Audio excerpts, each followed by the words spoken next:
Welcome to Dreamland, a program dedicated to an examination of areas in the human experience not easily nor neatly put in a box. Things seen at the edge of vision, awakening a part of the mind as yet not mapped, and yet things every bit as real as the air we breathe but don't see. This is Dreamland. It certainly is. Hi, everybody. It's Sunday evening, means another Dreamland. This will be a good one. My guest is Michael Paul Lindeman, head of the 2020 group, who looks to the future based on present trends. In other words, based on what's happening right now, what's going to happen then. And he'll be along in short order. First, I'd like to welcome a brand new affiliate to the program. That would be 3WI. What a great set of call letters. 3WI in Brainerd, Minnesota.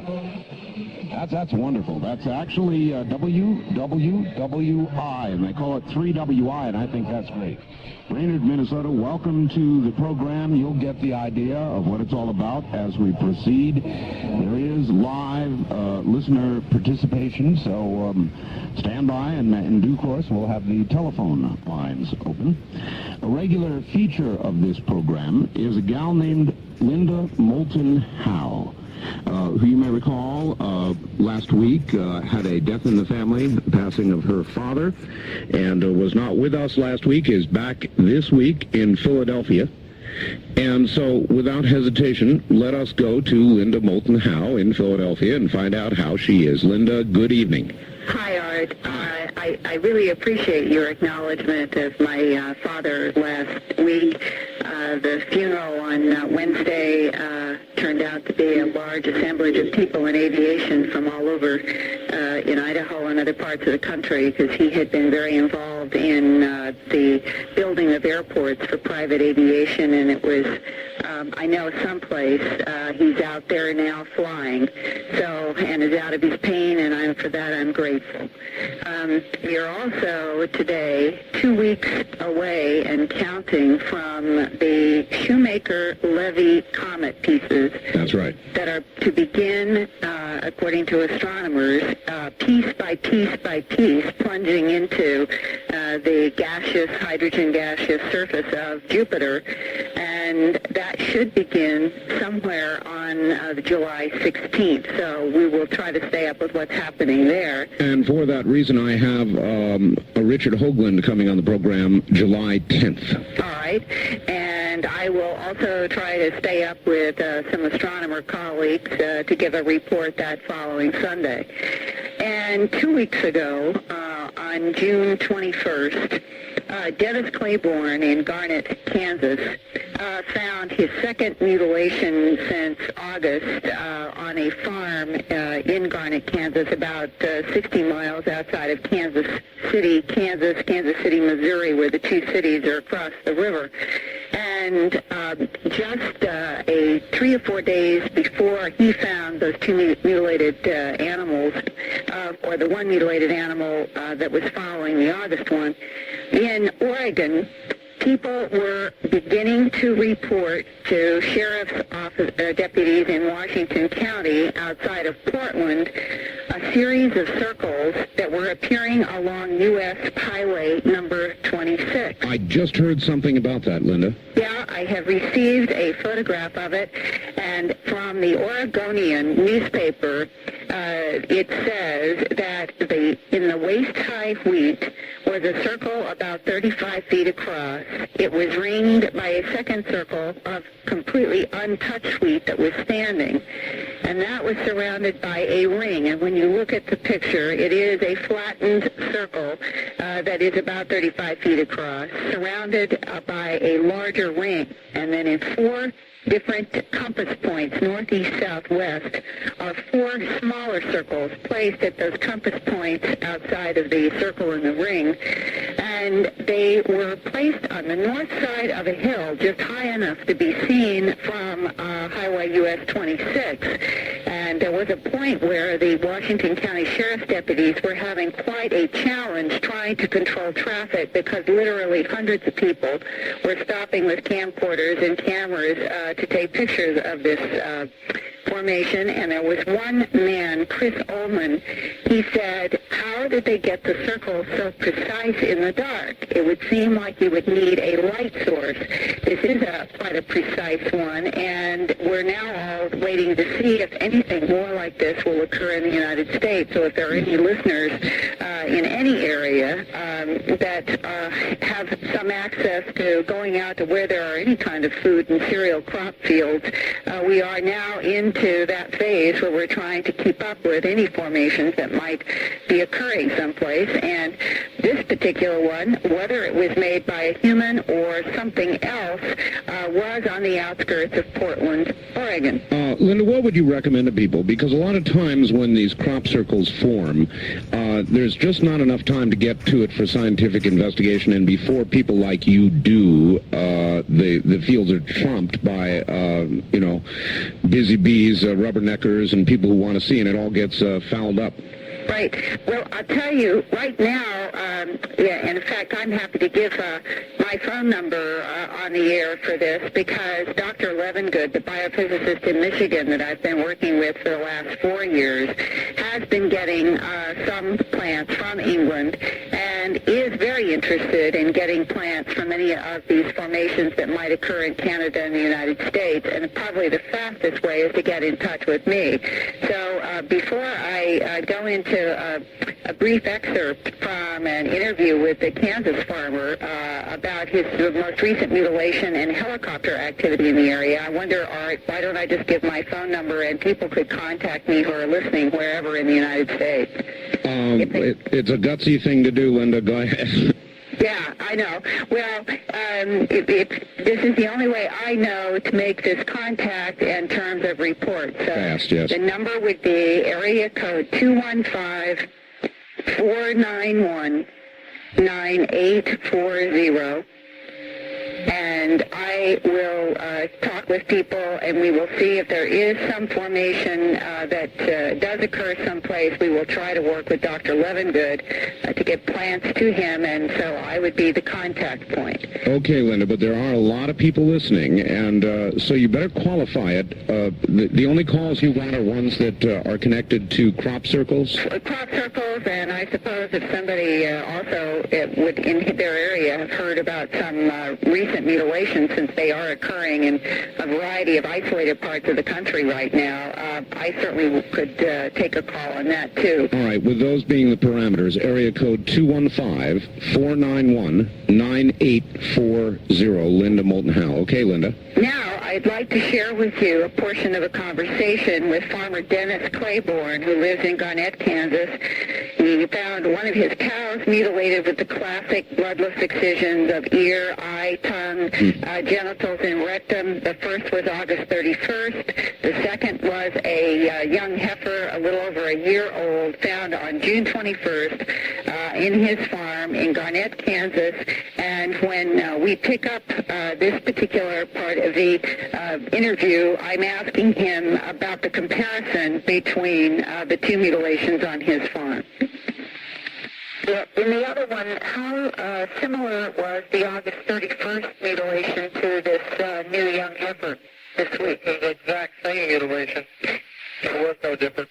Everything was the same. Yeah, the cut might have been just a little rougher on the heifer than it was the cow, but not that much. Mm-hmm. And what about the color of the tissue? Well, you can see in the photos that we're sending you that the tissue was extremely white on the heifer. Mm-hmm. As if there was no blood in the capillary. There wasn't no blood nowhere. Mm-hmm. And you didn't see signs of struggle or tracks around this heifer in the grass this time? Which are what? Any signs of struggle or tracks around the heifer? Not around the heifer, there was just that ring in the grass. Right, the ring in the grass. Now, I understand that you have seen helicopter activity in and around this pasture recently. Yeah, about 2-3 months ago, or something like that, a couple months ago, I called the sheriff's department in the other county right across we're right on the county line, and asked if they had anything on a helicopter going down, and they said not at their knowledge at that time. They didn't know anything about it. But you could sit out there behind the barn with working cattle, and you could hear it running off in the distance, perfect. So you could hear the sound of a helicopter. Yep. But you didn't see it. Never did see it. And did you ever hear the sound of a helicopter at night? This was at night. It was at night. Yeah, every time we've heard it was been at night. And no running lights, no beams. Nope. And that, of course, has been one of the constant themes for the last 30 years of people hearing the sound of a helicopter in a pasture area and not seeing anything, or seeing what looked like a beam of light coming out of what people describe as looking like a helicopter, but in those cases they often are silent. And that ring that he referred to around this most recent mutilation, I've seen the photos now, and where the animal was found, it was more like a half circle of trampled, the grass, the pasture grass was, I don't even know if you could say trampled, but certainly laid down, not in the precise way of a crop circle, certainly, but it is unusual that there is this sort of half circle of trampled grass around this mutilated heifer. I must tell you, Linda, this phenomenon is driving me nuts. And now we have the addition of the helicopters. Right. And, you know, you have to ask this question. Helicopters would at least lead one toward government involvement, or the question of government involvement. And then you've got to sit back and say, now, what the hell would our government have to go to some farmer's field to get a cow to cut up? The answer is the government would not need to do that. That's right, and every law enforcement officer I've ever talked to since I first did a strange harvest 14 years ago has said this is not the way the government would operate. They would simply buy the animals that they needed, take them onto some military place, and they would take whatever it was that they needed. And I think it's also important to report about 7 years ago, a man who, as far as I know, works for intelligence in the United States government, told me, without my being able to ever name him or the source, but said that our government does monitor frequencies of what they consider to be non-human entities, and these frequencies that come from different vehicles or lights can be tracked and monitored, and when they pick up these signals, that certain teams are scrambled to areas in an effort to both monitor and possibly break up the action. And he indicated to me that this was done both in areas where there were mutilation activity and where there were abduction reports. Wow. That's what I say to that. Wow. Did he happen to tell you any of those frequencies? No. Those are the kinds of things that when you get into details, none of us really ever get, and that may or may not be wise on the part of some of the people in the government who have some assignments in some of this. They're monitoring, and I think they monitor. I don't think the government has all the answers, Art. I think that the government, like we, are trying to struggle with a phenomenon that is so complex and ever-changing that they themselves must study it. That, then, would certainly make sense. That's very intriguing, Linda. And if you can find out any more, or if anybody out there knows any more about this, Call me. Call Linda. That's right. All right. Linda, a fascinating report. Thank you, and I will look forward to next week, and my best to Michael Lindemann, and hopefully I can talk with him soon, too. I know you'll have a good conversation with him. I know he wants you to give him a call. All right. So do that. Thank you, Linda. Take care. Take care. Linda Moulton Howe. Wow. Now, that is the first that I have ever heard that suggested, that there may be frequencies of operation of these craft, and that they are monitored. And when something is heard in a specific area, a team is dispatched. All of a sudden, that would make some sense. In just one moment, Michael Paul Lindemann. Michael Lindemann was born in Milwaukee in the state of Wisconsin, home of our new affiliate tonight, 3WI, in 1949. He became a conscientious objector as a university student during the Vietnam War, developing a lifelong interest in arms control, foreign affairs, and government policy. He earned a BA degree in psychology from Antioch University, followed by 2 years of study at the Graduate Theological Union in Berkeley. He later combined his political and psychological interests as an educator, social analyst, and futurist, first as executive director of the Peace Resource Center of Santa Barbara, then as founding director of the 2020 Group, which is a private research organization studying forces that shape the future. Since 1990, Michael Lindemann has earned national recognition for contribution to the studies of UFOs. He first examined the UFO controversy in 1989 from the angle of its possible connection to covert weapons development and social policy, finding substantial evidence in support of UFO claims. He founded the Visitors Investigation Project to conduct and publish UFO research. Through the 2020 Group, Michael Lindemann consults to the entertainment industry, news media, business community, independent researchers, and private individuals on all aspects of the UFO subject, as well as other issues impacting the present and future conditions of human society. He's a dynamic public speaker. He's lectured and held seminars in just about every part of the United States, is a frequent guest on radio and TV of all sorts. So here from Santa Barbara, California, is Michael Lindemann. Michael, hi. Let's see. Let's try it again. Michael, how are you doing? I'm fine. Good to hear from you, Art. Glad to have you back on the program. For a lot of my listeners, Michael, they will never have heard you since we're on so many new affiliates. So I just guess I told them a little bit about you. What is the 2020 Group, and what are you doing now? Well, Art, as you said a minute ago, the 2020 Group is basically a private research and publishing organization which I founded in 1989. At the time, I founded the organization. I really wasn't that interested in the UFO subject. I had spent the previous entire decade of the 1980s primarily concerned with arms race issues, the unprecedented military buildup here in this country, and the saber rattling between the U.S. and Soviets during the first part of the 80s was of great concern to people all over the world, of course. And that changed, obviously, very, very dramatically at the end of the decade, which meant that I was switching my focus, looking around for what other kinds of subjects might actually in effect, drive the social process here in the United States as well as other parts of the world.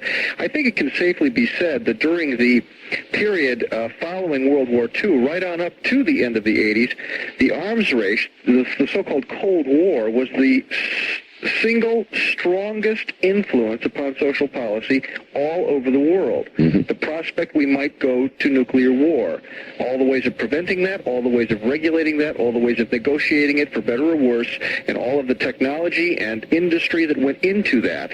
That was the largest single thing in the whole social policy area. Now, of course, that has changed dramatically, and I was asking what's next. But at the same time, I was saying, why do we continue to build extremely arcane new weapon systems? And so I put that, question out to a bunch of people.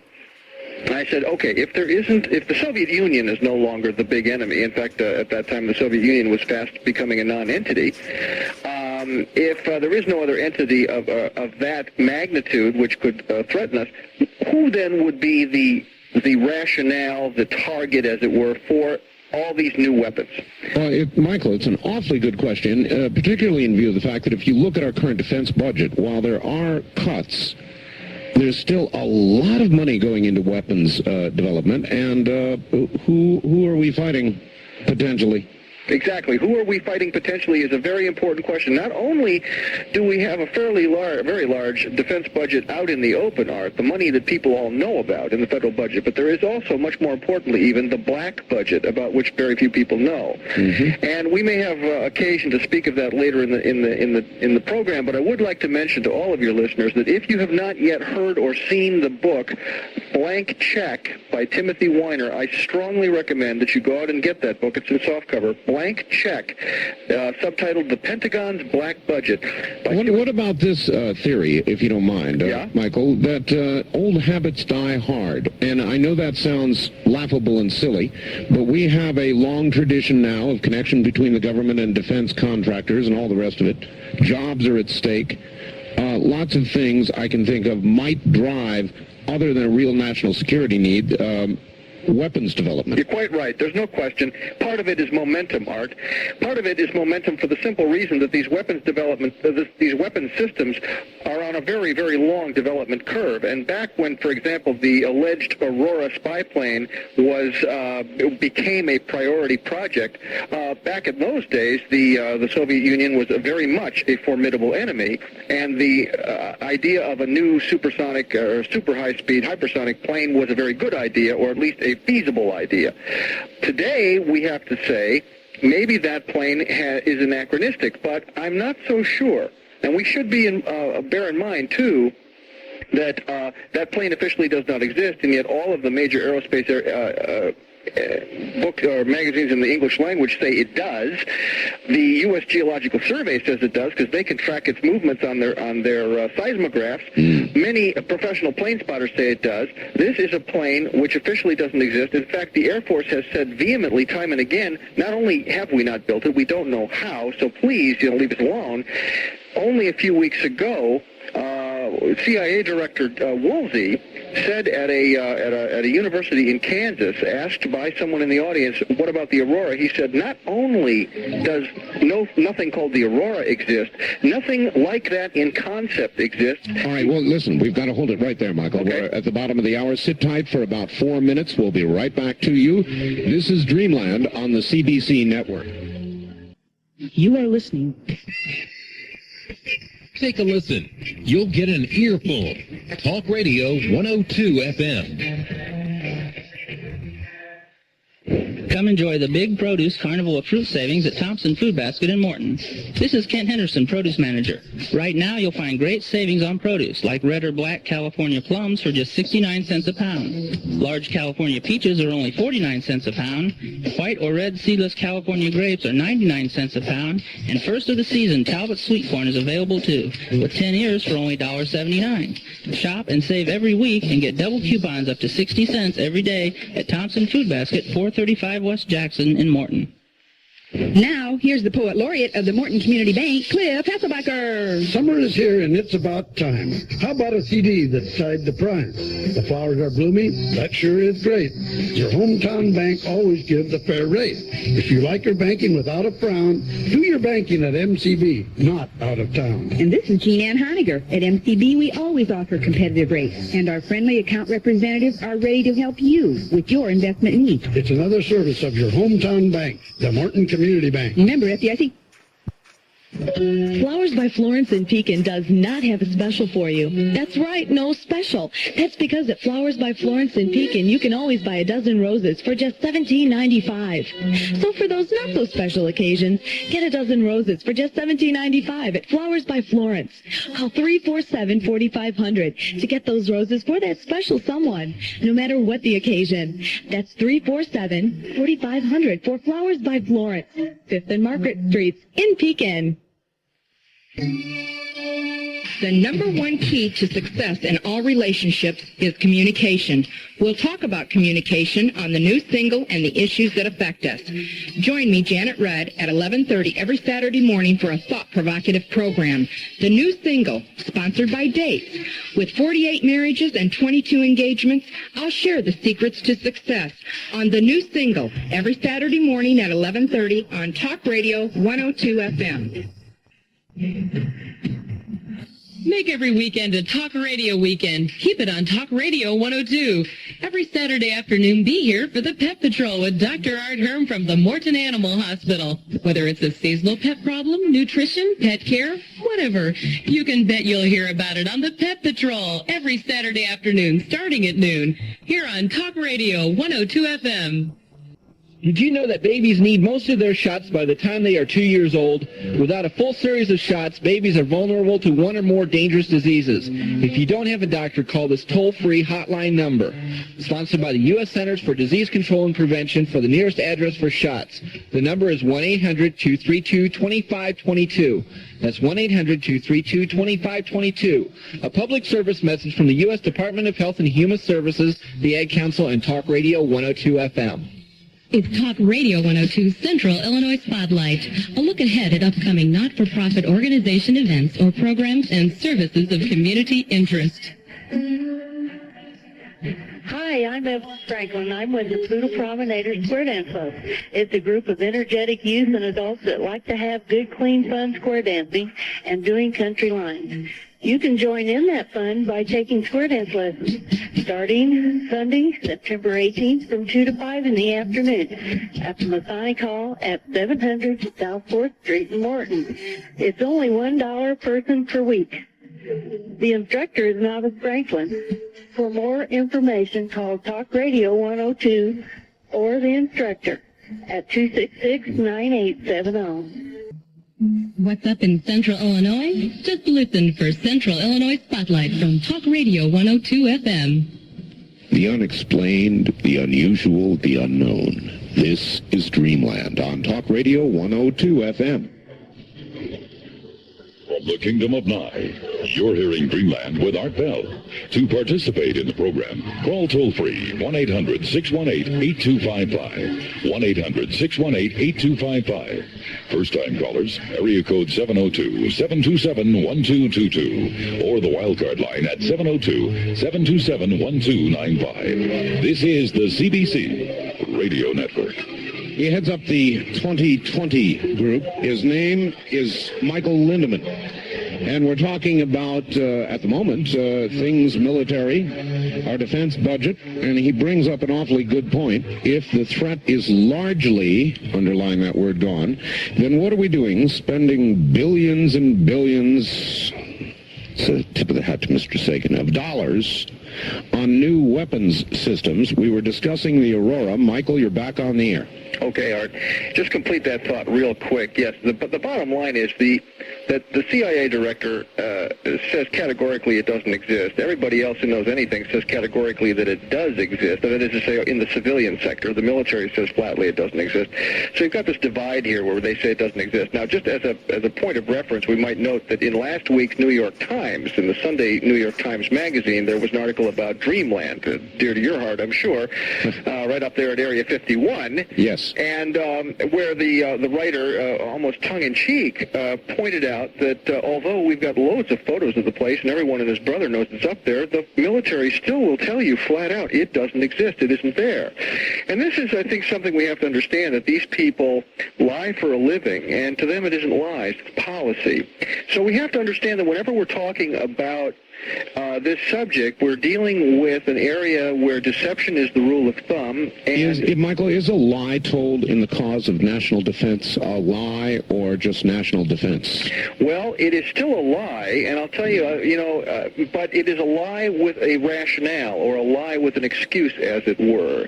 Ollie North trotted out his famous thing: we had to trade off which was more important, lives or lies, lives with a V, or lies. He in defense of his Iran-Contra behavior.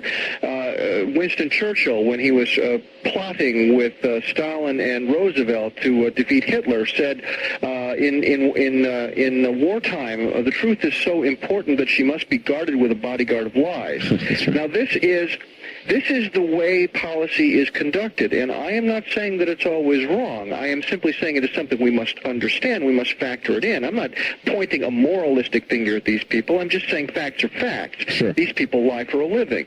Now, when it comes to the UFO subject, of course, we're up against what is arguably the biggest secret in world history, And there, of course, I think for all practical purposes, it is being conducted in a war mentality, though it is not necessarily a war issue.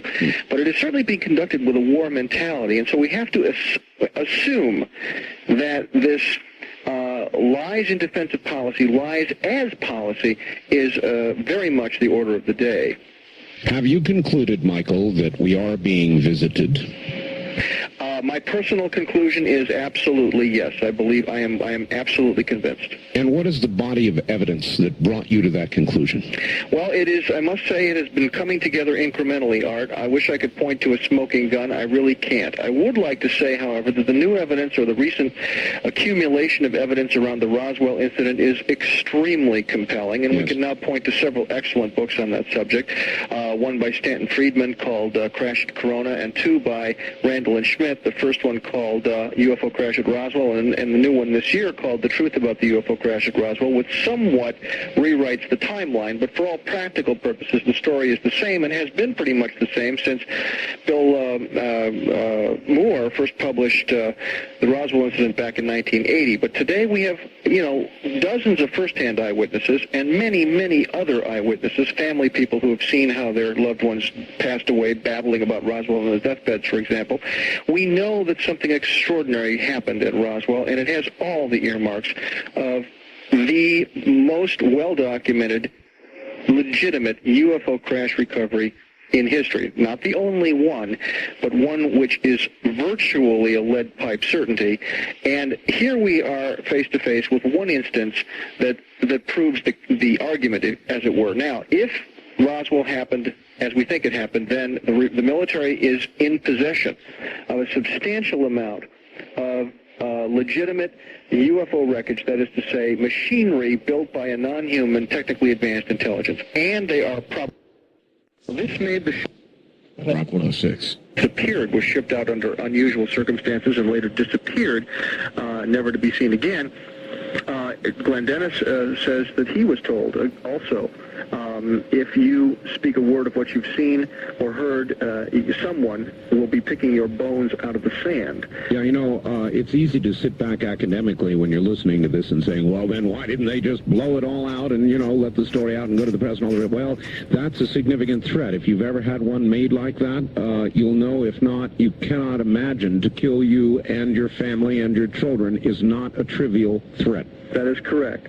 There was a young girl whose name at the moment escapes me, and maybe perhaps I can dredge it up later on. Her father was a fire officer down there, and the fire department apparently had been called out to help set up the cordon around the crash area.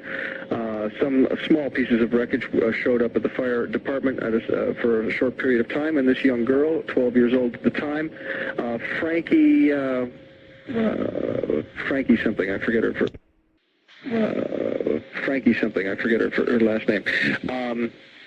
It says today, she has recently been interviewed, that she was told, she was approached by military officers, and she, again, a 12-year-old child, no concept of secrecy, no idea what's going on, but she had seen a small piece of wreckage which behaved oddly. When it was bent, it came back into its original shape without any creases. She found that fascinating. But she said that they said to her, you have never seen anything, you don't know anything. And she said, well, but I saw this thing. And they said, no, you didn't see that. She said, yes, I did. They said, you don't understand. We can take you out in the desert and you'll never be seen again. Now, this was a 12-year-old child, for crying out loud. So what we're seeing here is that this has been treated as an issue of espionage, as an issue where there are no rules except the rule of expediency, the rule of get the job done, whatever it takes. And I think we can say, in all honesty, whether we justify it or not, we have here cases of domestic terror, which was justified in the national interest. People have been told, shut up or die. And that tells us something about the seriousness of this issue. You wonder how they allow people like me on the air. Well, you wonder how I ask the same question about myself, and I'll tell you why, Art. The fact is that you have not broken any oaths. You, as far as I know anyway, have not seen anything with your own eyes. You are, as it were, a peddler of tall tales. And in a certain sense, so am I. Now, please don't take that wrong. I think what you're doing is extremely important.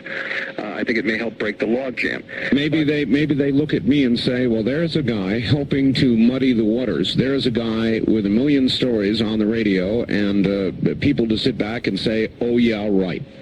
Exactly, and there's a purpose to that. Now, I will throw out the proposition, which I'm sure we will be able to explore this evening further, and that is that we are being desensitized. That there has been a strategy of what I call containment for going on now 47 years, in which the principal priority was, at all costs, keep the secret. What we see now, though, is that the containment is disintegrating. People are telling their stories on deathbeds. Deathbed testimony has a certain persuasiveness to it. Yes. We have dozens and dozens of witnesses who say, I refuse any longer. I have always kept my vows, my security vows, and considered them very important. But now we have people saying, I'm sorry, this is more important. Yes. So dang those vows, I'm going to talk. We have, of course, hundreds of people saying that they are having these experiences, face-to-face experiences. We have, as Linda so eloquently reports week after week, we have these extraordinary mutilations, and I, for one, second Linda 100% when she says that when you add up the evidence and ask who could possibly be doing this, it boils down to it looks an awful lot like it must be aliens. Maybe we can get back to that. But the point here is... Let me just stop you long enough to say, did you, her report tonight was particularly interesting. I could never make the connection with the helicopters because that would mean government. But her little story about frequencies monitored and units dispatched in areas of activity, all of a sudden that made some sense, Michael. Yes, I agree. The black helicopters, or the incidence of unmarked helicopters around the mutilation events, has always been one of the big puzzles. And I think it still is, but I think Linda's on the right track. Because it seems to me that it is extremely improbable that we, that is to say our military, or our people, whoever they are conducting the mutilations per se. And yet I am quite sure they must be extremely interested, perhaps even deeply concerned about this, and yes, they would be monitoring this. Yes. Now, there should be. If we understand anything at all about alien propulsion, it seems to me that one thing that we're aware of is that there are very, very strong and probably characteristic microwave signatures associated with low-level UFO activity. We have lots of evidence that that's the case. Indeed, that may be directly involved in the creation of crop circles. That it remains to be proven, but it's a possibility. In the case of the mutilations, if indeed a UFO must come close to the ground for a period of time in order that this event be perpetrated, as it were, it is possible that that very peculiar and powerful microwave signature would be traceable. And indeed, since we know that these events occur in concentrations, and quite often for reasons unknown, near major military bases. For example, the wave of things that have happened in northern Alabama happens to be rather close to the Huntsville area, which is an absolute military hotbed, of course, a major center for NASA as well. So we see, for again, reasons unknown, that this happens a lot in areas where it would be feasible for the black helicopters to be scrambled in short order and to go see what's going on. Wow. So then you believe they're here. You're probably, like everybody else, not quite sure. Should I ask you about why? Why do you think they're here, Michael? What's your best guess? Well, I could only give you a guess, as you say. Let me start by saying that I am slowly gravitating toward what I would have to say, and with all due respect to myself and others, is the current lunatic fringe of serious UFO research, okay? Now, which is what? Which is the proposition that they've always been here, or they've been here one heck of a long time. And Let me back up on that a second and say that over time, the lunatic fringe of this research area has shifted a great deal. It was only about 15 years ago, Art, when the concept of abduction was right out at the lunatic fringe. Absolutely. And today, as we all know, abduction is the centerpiece issue of UFO research, and anyone, even the very conservative organizations, such as the Center for UFO Studies in Chicago, which, you know, by any stretch is a conservative UFO research group, they're on the bandwagon with abduction. Today we have the most astounding abduction tales being taken very seriously by Harvard professors and so forth. And so we have to say, well, this topic has come of age. By the way, John Mack's going to be a guest on the program in the next few weeks. Very good. Very good. Well, of course, as we probably know, most of your listeners, I hope, are aware of John Mack's quite remarkable new book. I would like to say a word about that in a minute, but let me just finish this other thought. Sure. We've seen that line, the lunatic fringe line, as it were, shift over time. Now, way back in the 60s, a guy named Eric von Däniken said, you know, he thinks that the so-called ancient astronauts have been here forever and maybe left traces of their passing, you know, centuries or millennia ago. And in a certain sense, von Däniken was his own biggest problem because his research was sloppy. He made lots of mistakes in his basic statements and so forth. But it's quite possible that he was on to something very, very important. And in the meantime, we've seen better scholarship out of people like Zecharia Sitchin.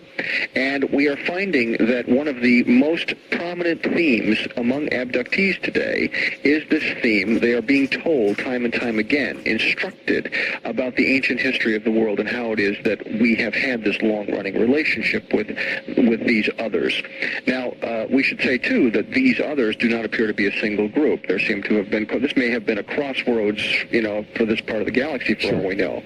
We hear stories to the effect that this is a fascinating planet because it is replete with so many different life forms that it's somewhat of an anomaly in that respect. Well, I don't know if any of that is true. It's an interesting idea. The fact is, however, that there are all over the world incidences of what we call out-of-place artifacts, and then also out-of-place knowledge. For example, why is it that the Sumerians 5,000 or 6,000 years ago knew the precise dimensions and structure of the solar system? This is something that we didn't know. We didn't know about the planet Pluto, for example, until 1930. We didn't know about Uranus and Neptune until the latter part of the 19th century. And yet the Sumerians knew these planets. They knew their size. They knew their color. They knew how long it took for these planets to go around the sun. This is a fascinating fact. They wrote it all down, so we know it's true. They even had diagrams. Michael, it argues two possibilities, really, it seems to me. One, that we were visited long ago and given these technologies, or two, and I have a number of guests that have said this recently, that it's possible that there are periodic polar shifts and that man on this planet comes and goes, and that there may have been prior civilizations. Okay. Prior civilizations, yes. Even possibly prior periods of exceedingly high technology. Indeed, the new information about the Sphinx is most provocative in that regard. Are you familiar with the latest information concerning the possible age of the Sphinx? Please tell me. Well, a man named John Anthony West a couple of years ago noted something most peculiar about the Sphinx. He was looking at photographs of the Sphinx, and he said, by golly, this thing was eroded with water, not wind. Now, this makes it an anomaly in the whole area. All the other structures around there, the giant pyramids of Giza and so forth, are all very clearly wind eroded, but water erosion looks very, very different. And there's simply no doubt at all, from the standpoint of a geologist, that the Sphinx is eroded with water, the back part of it. So the question is, how is it possible that the Sphinx could have been eroded with water? When did it rain in Egypt? And the bottom line there is it didn't rain. It hasn't rained any significant amount in Egypt for 10,000 years. Now, this, of course, raises a firestorm with Egyptologists because they have nailed down the age of the Sphinx, who built it, what it's for, and all of that. But nonetheless, the geologists have come on board like gangbusters because John Anthony West, who's no geologist at all, enlisted the aid of some geologists from various universities in the East Coast, and they went out there very grudgingly at first, but they had a look and they said, by golly, this guy is absolutely right. This bloody monument is eroded with water, and and it's very apparent. It's not unambiguous matter. So now every geologist that has a look at it just, drops his jaw to the floor and says, this is the most fantastic thing we've ever seen. Bottom line, what does it mean? The Sphinx can't be 5,000 or 4,000 years old like people say. It can't be an artifact of that dynasty that everyone pins it on. It is something that was built 10 or 12,000 years ago, long enough ago, Art, that rain, substantial amounts of rain, could have substantially eroded it before the rain stopped. And that is an absolutely stunning change in our whole view of that area. It is. Michael, hold on just one moment. My guest, Michael Lindemann. The Sea Crane Company sells the DL telephone. What is the DL telephone? Why should you want it? Oh, these are easy answers. The DL telephone, in the area of what is it? It's a digital telephone. That means that it breaks your caller's voice down and your voice down into true individual digital yeses and nos. Confusing? It reassembles them on the other end. So, what does that mean? Well, here's what it means. Here's how it works. It is as good as a plug-into-the-wall telephone. It's a portable telephone. Operates on 900 megahertz, up above the cellular area. It is so clear that you will not be able to detect any difference between it and a telephone you plug into the wall. No difference in terms of either the caller's voice or yours going back. Can you imagine that? Can you believe it? Believe it. It's true. I have a couple of them, as a matter of fact. I love this telephone. What else does it do? It gives you complete privacy. Because it is digital, nobody can monitor it on a scanner. Nobody. Matter of fact, it doesn't even have the clipper chip in it yet. It's complete privacy. 3. My telephone will go 3/4 of a mile. I can go to neighbors' homes and all the rest of it. I've got good geography here for that, I'll grant you. And if you have a lot of buildings, it may lessen somewhat. But almost everybody I've talked to gets right on up to a half mile or better. Imagine that. So you can take it to neighbors' homes, that sort of thing. It's got all the features you would expect and demand of a portable telephone. The redials, the flashes, the holds, all the rest of that sort of thing. In fact, the DX model even has a very, very effective intercom in it. Now, the DL telephone is $199.95. And there are only a few more in stock, so get on the telephone Tuesday morning. Not Monday, because they're closed Monday, but Tuesday morning with the Sea Crane Company at 1-800-522-8863. Then, by the way, when you get it, take your old telephone and throw it as far as you can throw it. No interference from others using it also, by the way. That number again to order, 1-800-522-8863. Back to Michael Lindemann. Michael. Yes, sir.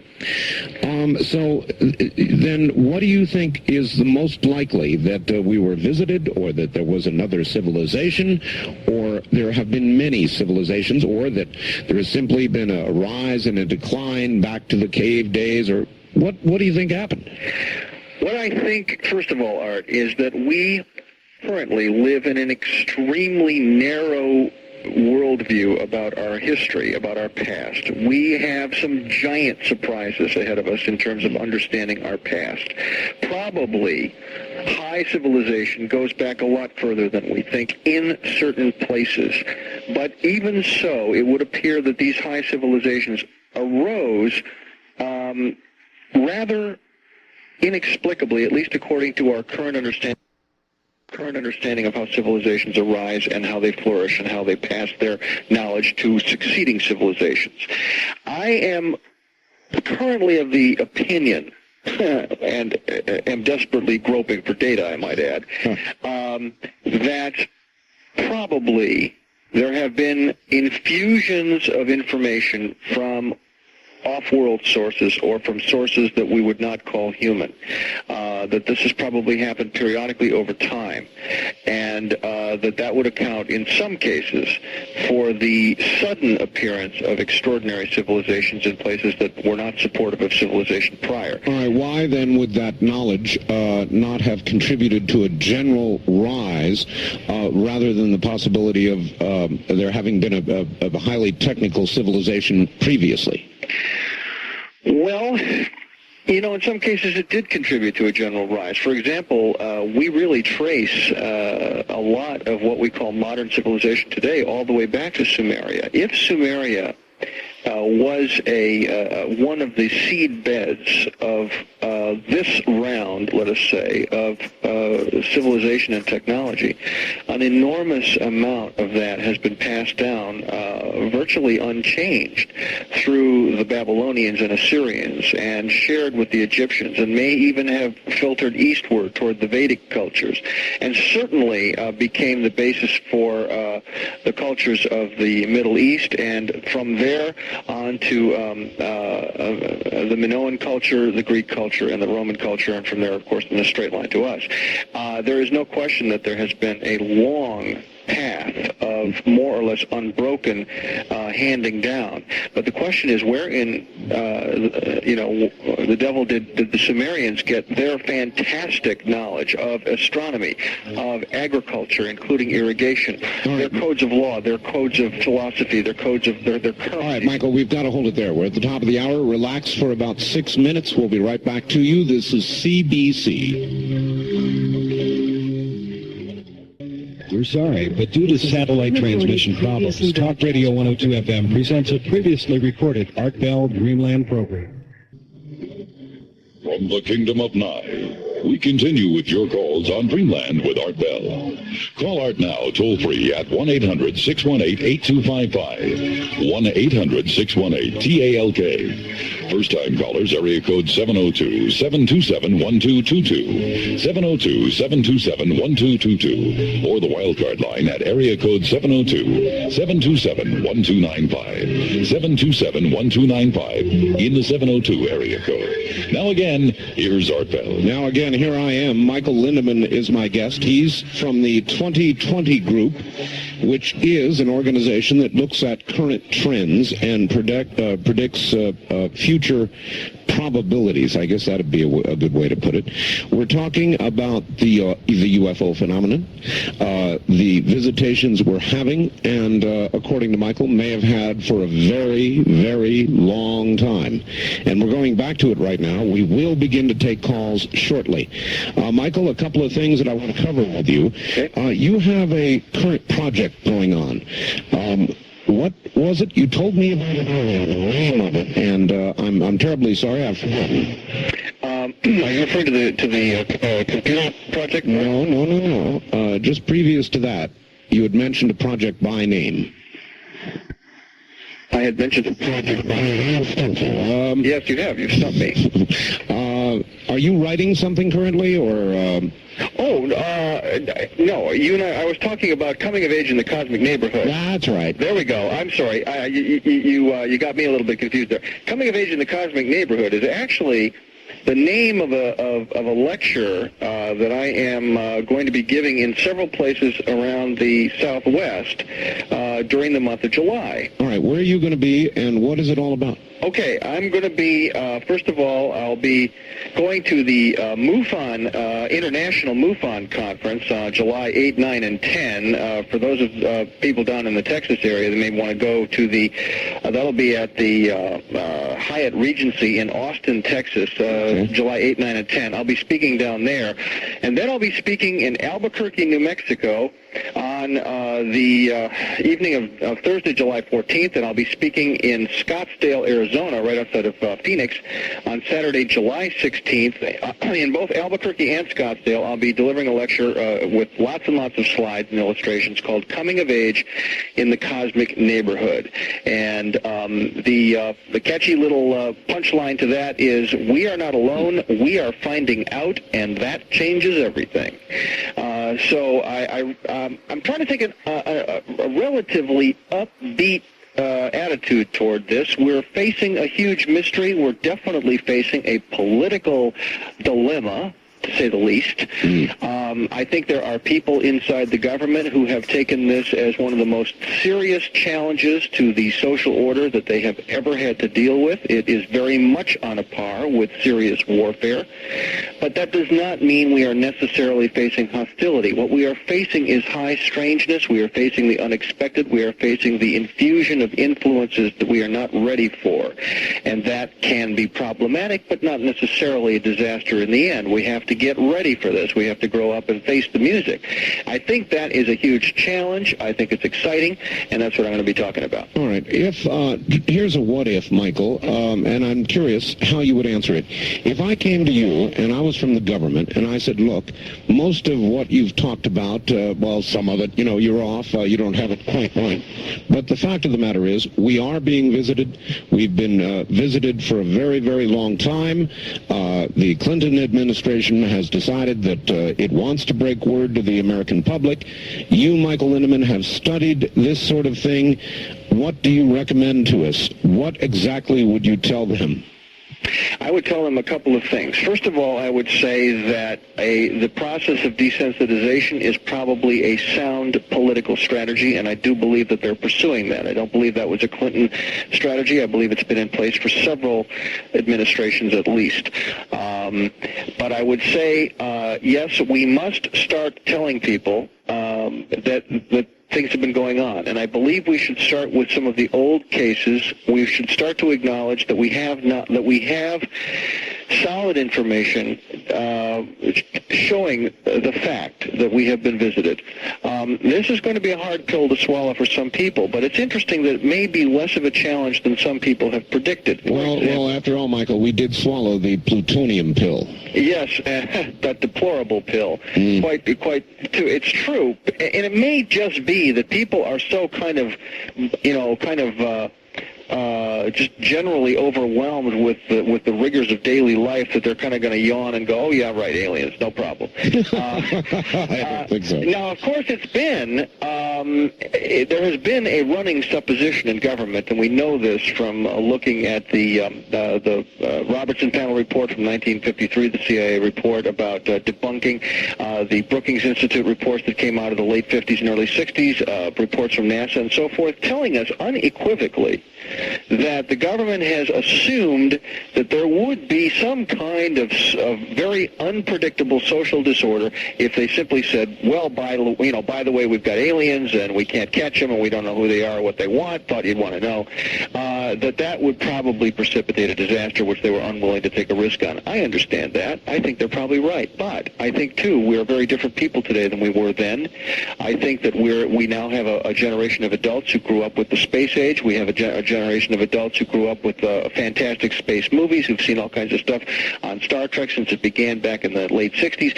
All this kind of thing has changed the picture enormously. We also have a huge amount of information coming out and reported much more respectfully today than ever before, though there have been waves in the past of good reporting and big stories. Today, it's really unprecedented. The number of books, the number of quality television programs, the number of reports in the newspapers and magazines, all this is changing the picture a tremendous amount. It is. Still, the government is not likely to tell us about something that the government itself does not fully understand. It's not likely, is it? No, it is not. It is not likely at all, but I do think that if ever there was an opportunity, the Clinton administration represents a major break from the past in a way that the Bush administration certainly did not. Bush's political roots go way back to the early 50s when he was involved with the CIA in covert ops, and of course as CIA director in the mid-70s. Yes. Reagan, of course, an old guard guy, and then from there on all the way back through Nixon and those people. Really, the last time we had a chance like this was the Jimmy Carter administration, and of course Jimmy Carter said in 1976 that he would tell everything, and so we find out there. That was a campaign promise. We find out there that when he got into office, something dissuaded him because he made it very plain in his campaign talks that he would tell. Why? Because he'd had a sighting and he believes in UFOs. So that changed when he got into office, and we have reason to believe that he, like other presidents, was briefed and told, I'm sorry, Mr. President, you really don't understand the nature of the situation. It's well under control, but you're not in charge of this one, sir. You'll just have to go with the program. And I really think that that is the way it has been. But now, in a way that we haven't seen before, I do believe that the Clinton administration is positioned, it could take this on, because in a very real sense it had nothing to do with it. These people are a new breed, and they can say, look, we didn't make this problem, and we want to handle it differently than it's been handled before, because we think the American people deserve the truth, and we think the American people can rise to the occasion. And indeed, the other side of the coin is that millions of Americans know this is real because it's disrupting their lives, because they are having the experiences, and they know they're being lied to by the officials because they have grays in their living room and their bedroom, for crying out loud. They are worried about why their kids are getting abducted, and they want the government to say something. These people aren't going to be surprised. They're going to be relieved that someone's finally telling them the truth. So I think we're in a very interesting time, a very pregnant time. It is still politically risky, but it is not impossible to start talking about this, and I hope we do. When do you think we might give birth? Oh, well, Art, as you've already said, and I must agree with you, sad as it is, I don't believe that we're going to see the political guts out of this administration. I think this administration's got a lot of problems, very, bottom line issues like Whitewater, really big, important stuff. Yeah.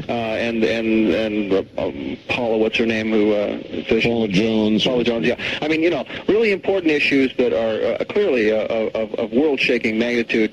These things are going to dissuade the president, I think, from having the political guts to do anything of the kind we're talking about, but that doesn't make it impossible, and I think there are other ways to go about it. Well, I don't know, Michael. On the other hand, I could imagine he would look at it this way. Fed up with Whitewater and Paula Jones, an announcement about aliens would tend to sort of make everything else pale into insignificance? You may be right. That's an interesting strategy. Now, here's something happening. Last time I was on your show, I made mention of the fact that there's this thing called the Roswell Declaration. Yes. And since you've got a bunch of new affiliates now, I want to say it again because the deal is still the way it was. And by the way, the last time I was on your show, Art, I got 200 responses in the mail. And that, I think, is a tribute to you and your show. It was absolutely fantastic. But here's the thing. There's a piece of paper called the Roswell Declaration. It is now being widely circulated around the country and in Europe, and we have just learned, I'm happy to say, that it will soon appear as a full-page spread in Omni magazine, which, of course, will present it to millions of people. What is it? The Roswell Declaration is basically a plea to the Clinton administration to release information about some of the great classic UFO cases, principally Roswell, but also some of the other cases, to declassify certain information that would be in the public interest to come clean on this information and let people know what really happened. How do people get a copy of it? All they have to do is send me a self-addressed stamped envelope. Send it to Michael Lindemann at 3463 State Street, Box 264, Santa Barbara, California, 93105. I'll give that address again in a minute, but if you'll just send me a self-addressed stamped envelope, I will send back to you immediately the Roswell Declaration. It's self-explanatory. Read it, sign it, maybe make copies of it first for your friends, and send it in to the address that is listed on the Declaration, and you will be joining tens of thousands of people, all of this being collected now. And after Omni presents it, and after it's presented in a few other major news venues, it will all then be collated and sent as a single huge petition to the administration. It will be sent to the president. Yeah, okay. Who's doing this, Michael? Who's behind it? Well, it began with the initiative of a single individual named Kent Jeffrey, and this man really deserves a huge round of applause because he took this on by himself. He wrote the declaration by himself with the help of other people, but including the Mutual UFO Network, the Center for UFO Studies, and the Fund for UFO Research. They are now all co-signers of the Declaration. This is really a good idea. Now, give the address again, please. Please send a self-addressed stamped envelope to Michael Lindemann at 3463 State Street, Box 264, Santa Barbara, California, 93105. And I will send you a declaration in the same day's mail. All right, and when they're done with it, where do they send it? Do they send it back to you? No, there is an address listed. In fact, they can send it either to the Mutual UFO Network or to the Center for UFO Studies. Those addresses are listed on the declaration. Well, you know what, Michael? It just might be true that if enough of these were signed and sent in, and it were actually in the hundreds of thousands or hopefully millions, that this administration might take note and actually use it as a reason to make an announcement. It is possible, and it's very timely, too, that there's going to be an absolutely first-rate movie about Roswell on the Showtime network on Sunday, July 31st. Now, I'm sad to say that may cut a little bit into your audience, Art, because it's going to be broadcast, I think, during your show. That figures. But I would like to say, not wanting to take one listener away from your show, this is a program. If you're going to be listening to Art Bell that night, then by golly, have your VCR running and get this thing on tape and watch it, because I have seen it. I have already seen an advanced copy of it, and I can tell you this is one fine movie, and it is a you might say it's a fictionalized docudrama. What is the name of it? It's called Roswell. Roswell. And it tells the story, and it is gripping. It has some name stars. Kyle MacLachlan is in the role of Jesse Marcel, the intelligence officer out of Roswell who first broke the story in 1977. It has Martin Sheen is in it, and some other well-known actors and actresses are in the program. It's first-rate. It was a big-budget production for Showtime, and they've stayed true to the facts, even though it is classified as fiction. The story is true. It really then ought to put some oomph behind the Roswell Declaration, eh? Well, we surely hope so. And now it would appear, though there isn't a deal cut yet, it now appears that there may be some announcement concerning the Roswell Declaration in conjunction with Showtime. Wow. And we hope that happens. Showtime seems to be taking well to that suggestion. It's in negotiation or something. I can't imagine that they have anything to lose by that. Oh, Michael, that's very exciting. All right, hold on just a moment. We'll come right back to you, Michael. That really is very exciting. Michael Lindeman of the 2020 group in just a moment. Important enough. I'm going to repeat this address. All you need do is send a self-addressed stamped envelope. No money, just a self-addressed stamped envelope to Michael Lindeman. That's Lindeman.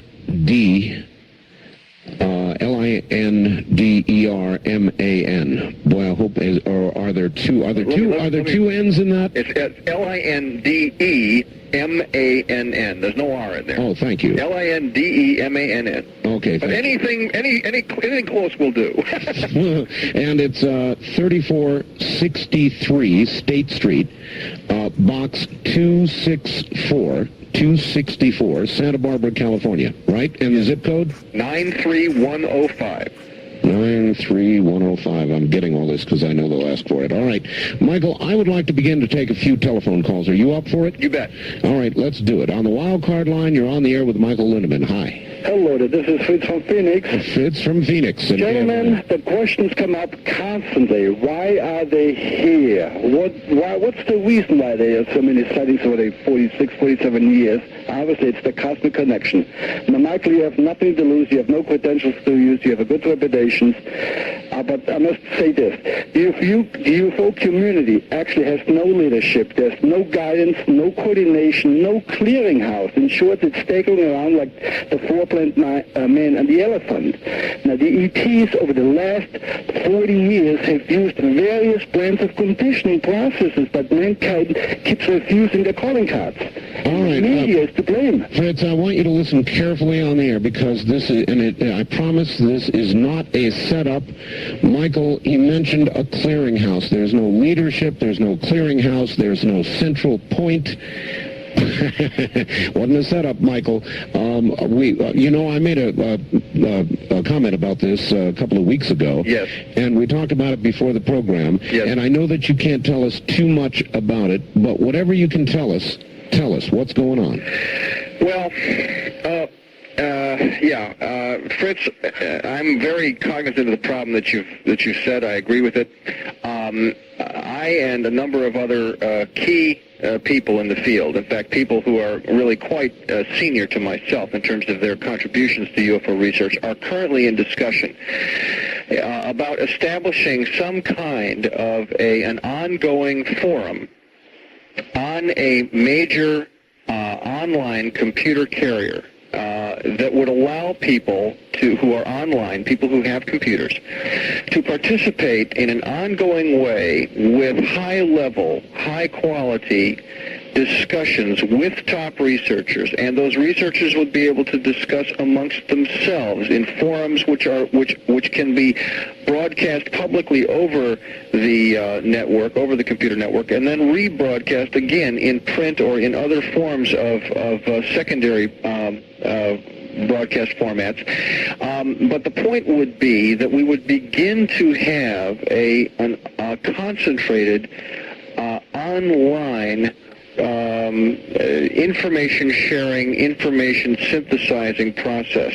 Now, this project has been in development for more than 6 months. It is still not ready for public disclosure. I have to be rather reticent about it, and we are not at all ready to start, telling people how to subscribe. But I will say this: I am now, after recent developments, I am now confident that this project is going to come to fruition, that it will involve a more or less astounding array of high-quality researchers when it comes online. And I'm very happy to have played a role in causing this thing to occur, and I would love to tell all your listeners right now how they can just sign up and do it. Well, maybe next time. Yeah, since you cannot, that was going to be my question. The moment you can, will you come back on the program? I sure will. I would be delighted. That's very exciting. It's about time, and I don't know what else to say other than that. It's about time. On the first-time caller line, you're on the air with Michael Lindemann. Hello. Good evening. This is Bill from Vancouver. Hi, Bill. KEX and KVI. I'm lucky. Yes, sir. Mr. Lindemann, I have a question for you. Could you briefly tell me what is, since you know so much about weapons, what is this red mercury? And also, would either one of you be interested in receiving photos from the newspapers, not only the Oregonian, but there's several community newspapers of Forest Grove, of the field, the circles, and that? Oh, yes, absolutely. I would like to receive anything you've got on the crop circle activity up there. I would be very grateful. Did you get my... Yeah, can I put that in with when I send for the declaration? You sure can. I'd be delighted. Thanks so much. Okay, and Mr. Bell, could you please also say your P.O. Box number on the air? All right, I'll give my address out. Michael, we've only got just a very few seconds before the break. Red mercury, do you know what that is? Frankly, I hate to sound stupid, but I don't know about red mercury. Sorry, caller. Well, that's all right. Michael, we're at the bottom of the hour, so what I would like you to do is just sort of hold on for a moment.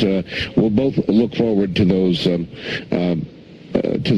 clippings. I certainly will. By the way, my address is Art Bell, Post Office Box 4755, Post Office Box 4755, Pahrump, P-A-H-R-U-M-P, Pahrump, Nevada.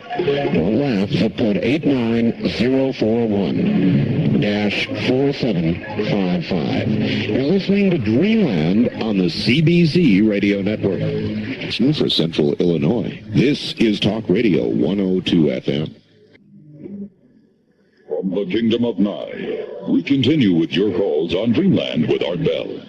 Call Art now, toll-free at 1-800-618-8255. 1-800-618-TALK. First-time callers, area code 702-727-1222. 702-727-1222. Or the wildcard line at area code 702-727-1295. 727-1295 in the 702 area code. Now again, here's Art Bell. Now again, here I am. Michael Lindemann is my guest. Lots of news breaking this morning on this program, and a lot of it very welcome. Don't forget the Roswell declaration. Send a self-addressed stamped envelope, please, to Michael Lindemann, Lindemann, 3463 State Street, Box 264, Santa Barbara, California. Zip code 93105, 93105. 5. And back now to Michael Lindemann and your calls. Michael, are you there? Yes, I am. All right. Are you ready for more? Yes, I am. I want to make a quick comment before you pick up the phone there. The gentleman who called about red mercury, one of my friends was standing by here listening to the program and said, don't you remember about the red mercury business that was basically has to do with the possible proliferation of illicit nuclear materials out of the former Soviet Union or the satellite Soviet states. And I can't, honestly, I really can't satisfy the caller's inquiry directly because I really have to confess ignorance as to the real details of the red mercury problem. But I will say, generally speaking, that we have to be very careful when we congratulate ourselves on getting past the Cold War. We're not anywhere near out of the woods yet, and I think this is really what the red mercury scare is about, that there is a great deal of illicit nuclear material floating around, a lot of it missing from the former Soviet states, and even a lot of it missing from our own nuclear situation. And of course, one of the big scares today is that nuclear material can get into the hands of terrorism. The single most likely way that we would still have nuclear detonations on this planet of a war type would be in the hands of terrorists. And on that, while we're on that subject, Michael, there's a little more breaking news. Tomorrow morning, there is a historic and perhaps even troubling first. The FBI opens their office in Moscow tomorrow morning. And they do it ostensibly to help with Russia's terrible crime problem and to investigate, I believe, the connection between the Russian mafia and the possibility of their getting hold of some nuclear weapons. Were you aware of that, Michael? Well, to be honest with you, I was not aware of the nuclear weapons issue, but I will say this. It is a truism in today's world that small, easily portable nuclear weapons would be probably the most valuable black market item imaginable, and that there are arsenals of such weapons in the former Soviet states which have not been guarded up to our specs, okay? And yes, the FBI is interested in this. We might even say desperately interested in this. And yes, our own intelligence agencies. And indeed, I think, in fairness, the governments of the former Soviet states are extremely concerned about this. But the concern alone may not stem the flood. There's something I missed here, Michael. I thought the FBI was a domestic agency. If I'm not mistaken, what we have here, Art, is something on the order of an advisory office. I'm not sure about that, but you're right. The FBI is undoubtedly a domestic agency. But then again, these agencies cross the line. The CIA will tell you every single time. If you said, "Do you do any in-country?" Absolutely not. Well, I should say not, but that's a pile of baloney. So the fact is, these agencies go where they need to go. And they really aren't governed that powerfully by any code of law. All right, just before we leave the subject, what about Korea? It's big news. They're building nuclear weapons, probably already have them. Jimmy Carter just came back with almost a peace in our time flap of the paper, and now it looks as though the crisis is kind of on the back shelf again. Is it really, Jimmy Carter came back and said the crisis is over. Is it really over, Michael? Well, of course, I'm not sure, but I will say this. I don't believe that any legitimate state has anything to gain by threatening to use nuclear weapons. Many states want to possess nuclear weapons as a hedge against their own social disorder. North Korea is one of the final bastions of old-line communism. As such, they are absolutely anachronistic, and the Pyongyang administration is looking at the prospect of a total social disaster if they lose their grip on the people. Right. It is a very good idea from their point of view to have weapons, but not to use them. No legitimate state can afford to use weapons, not even one. The only real use for those weapons today is going to be in the hands of terrorists. And of course that will eventually lead to nothing as well, but of course could cause an awful lot of commotion along the way. But I think that's where the threat of the weapons comes from, is that these states need them to buttress their own legitimacy with their own people. And in that respect, no, the crisis is not over, because North Korea, is on the verge of a social catastrophe. Right. In other words, are they actually giving up the idea of nuclear weapons, ready to negotiate them away, or are they just stalling for time while the fuel rods they have cool? They cannot yet extract plutonium from them, and surely the one thing they needed was time. Is that what Jimmy Carter and this administration have now given them? Time? Not necessarily. Yeah, they may have given them time, yes, but what is more important, what North Korea needs more than time, is legitimacy. North Korea needs to feel that it is not the odd man out in a world ringed by enemies. And if North Korea can be made to feel, if, for example, there is a genuine detente between North and South Korea, if North Korea is welcomed into the fold of economically developing countries in the Far East, then we may see a possibility where the North Koreans do not feel the need to develop nuclear weapons in the way they have felt. And I would call that a step in the right direction. I can't guarantee it'll happen, but I think that that is where the negotiations are headed. All right. On the first-time caller line, you're on the air with Michael Lindemann. Hi. Hello there. Hello? Hi. Yes, ma'am. You're on the air. Turn your radio off and tell us where you're calling from. Turn your radio off. Hawthorne, Nevada. Hawthorne. Okay, go ahead. Well, I just heard these numbers, this phone number, and I finally decided to call. I just have one thing I'd like to know, and that is, why do we have to go through, the first time you make a phone call, why do you have to go through this process? I'm sorry, I'm not understanding what you mean. Well, the first time call... Ma'am, we have this number to make it easier for people who are trying to get through the first time. I see. I would just... Okay, do you have a question? Not really. Not tonight. All right, thank you. Apparently just wanted to see if she could get through. On the wild card line, you're on the air with Michael Lindemann. Hi. Michael. Yes. Calling from Portland. You were in town last week. Yes, I was. And that was a great lecture you gave with Randall and Schmidt. Thank you. I've promoted your book quite a bit, 6 Viewpoints. I consider it a quintessential book, along with Linda Howe's new book, Glimpses of Other Realities. I'm flattered that you would compare my book with hers. Hers is magnificent. Now, Michael, a few years ago you made a prediction that as ET information became analyzed, it would appear that the human race started independently around the globe. It seems like you've been vindicated. I'm sorry, I'm not entirely sure what you're saying. Try that question again. You made a prediction a couple years ago that as a lot of this information became analyzed, that it would be believed that the human race evolved around the globe, not just in the one place as is commonly believed, but throughout the planet. Oh, I see what you're getting at. Okay, I see what you're getting at.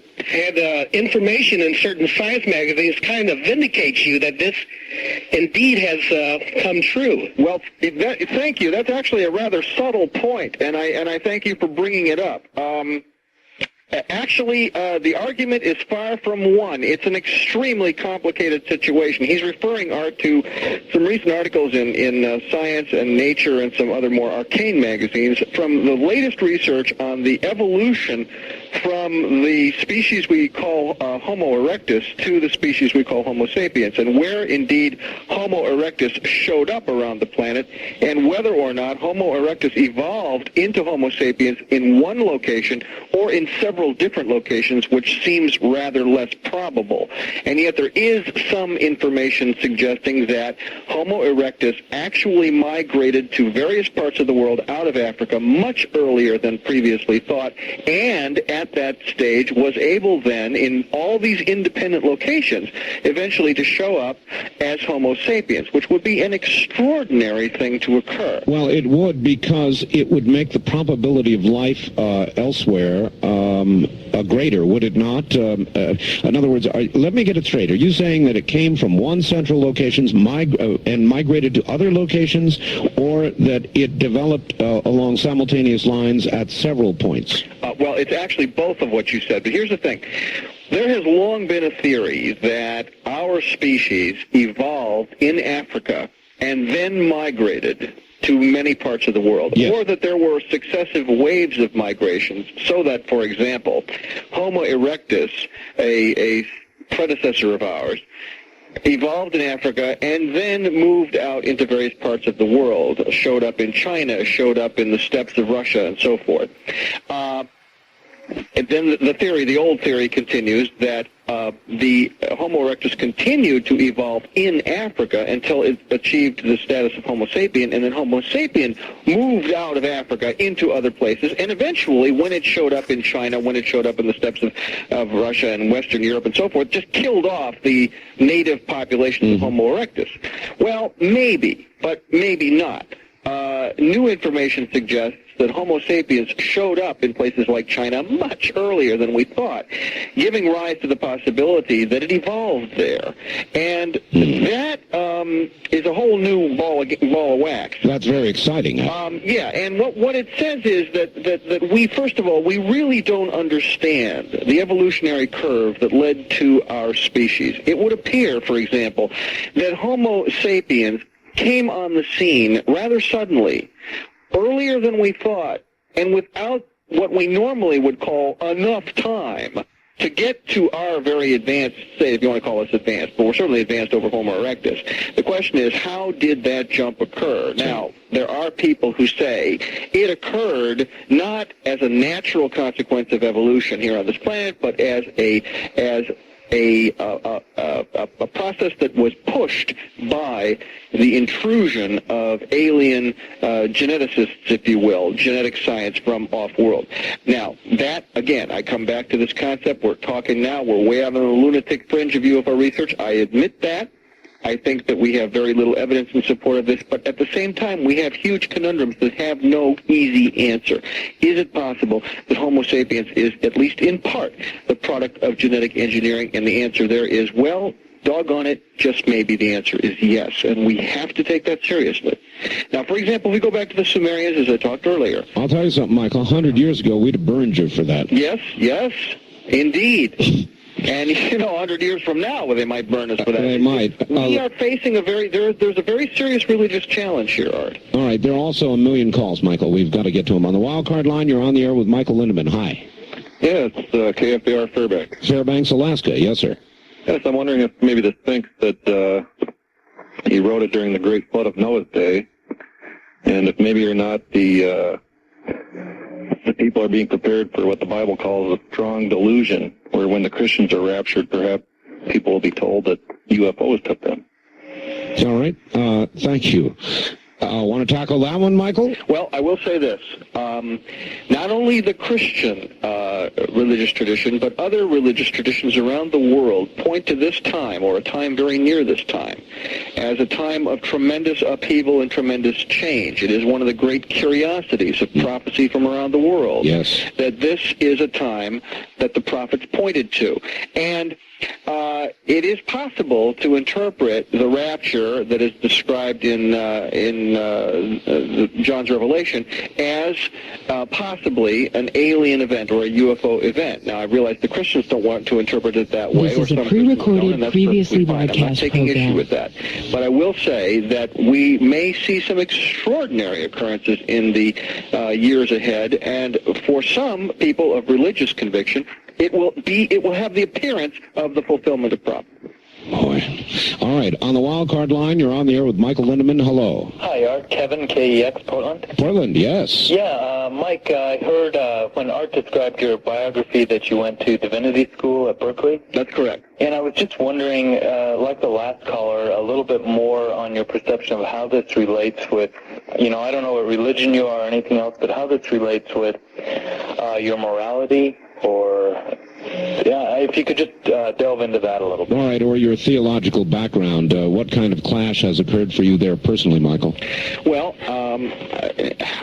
I must tell you in all honesty, it has not confronted my personal theology very much. I would like to say on behalf of all people of religious conviction that whatever we may learn about the truth or the activity of alien intelligence, it will not, in my view anyway, challenge one bit the basic suppositions of a divine creation or a divine creator. I have my own personal convictions about that, and I have not heard a single thing anywhere in the UFO research data file that has challenged that for me. However, I do think we have some belief systems on this planet which are going to be sorely challenged, and we're going to have to be very, very careful in how we interpret these events. We're going to have to, first of all, we have to recognize that if there is a God, and I personally believe there is, then the only God that makes sense to me is a God whose imagination is vastly larger than my own.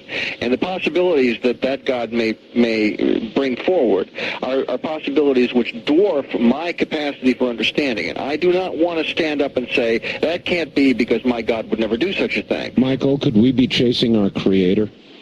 We could be in a sense, but I want to be very careful about that too, because if we, Art, went to another planet that had only primitive life forms or no life forms, one of the things that we might think of doing would be to see if we could get life to grow on that planet. If we are talking now about going to the planet Mars, which is supposed to be a dead planet, although there may be evidence to the contrary, if we went to that planet, we would set about to terraform that planet. That's already in the written plans, Art. If we went to Mars, we would try to make that planet a living planet after our own image. It is not the least bit inconceivable that other beings far in advance of ourselves came here and did the same thing. But that would not obviate the question of God. It would only say that we are part of a very large community of intelligent beings who are very much like us and run experiments like we do and may have moral issues like we do as well. All right, Michael, hold on just one moment. We'll come right back to you, and when we do, I'm going to ask you about the next, to me, obvious question with regard to Mr. Richard Hoagland. His discovery is not just on Mars now, but on the moon as well, with some remarkable photographs. But back now to Michael Lindeman. Michael. Yes, sir. Richard Hoagland, I've been in close contact with him lately. Some incredible discoveries on the moon. I know that you have a computer. I don't know if you've seen any of the gift pictures of the moon structures yet, but if you have, what are your comments? Well, I had the pleasure of seeing Richard's presentation in Los Angeles a few weeks ago. So I've seen his photos. I want to say, first of all, I think Richard is a real pathfinder. He's a real groundbreaker. I don't agree with everything he says, but I have respect for his courage in bringing forward these ideas. I think his basic concepts about the face on Mars are pretty well established, and I was slow to agree with that. But I will say there's a report that your listeners should read that really nails it down in a way that to me is indisputable, and that's a report called the McDaniel Report. It was published by North Atlantic Books out of Berkeley in 1993. It is very important, and your readers should read it because it establishes that NASA knows that there is something up on Mars, and that the high probability is that is an artificial construct which suggests the possibility that a humanoid type of life form. Richard Hoagland's analysis there, of course, is nowhere. Don't have the detail that some of the other photos have got. But there are some structures there that really oughtn't to be there, and it takes somebody like Richard to explain why they shouldn't be there, and that has to do with the way erosion occurs on the moon. All the surfaces of the moon are of basically two kinds, either relatively new impact features, basically from the impact of meteoroids that cause craters, and for a time those features are rather jagged, but over time, because of the constant rain of small meteoroids, you get a wearing down, and all of the older features of the moon are extremely smooth, undulating features. In that picture, a couple of extraordinarily odd, out-of-place things, and here again we have this concept of out-of-place things that oughtn't to be there. Less than a minute now. Okay, well, we're talking about especially the one most impressive to me, and I think to others, is the so-called shard. a tower of rock which rises straight off the surface of the moon to a height of almost 5 miles. That's right. We've never built anything that big, Art. We have no idea how. And the thing, if it is a thing, as it appears to be in several photographs taken from several different spacecraft at several different times, if it's really there, then it is most unusual. It shouldn't be there. And we have to ask, where in the world does such a thing come from? And why?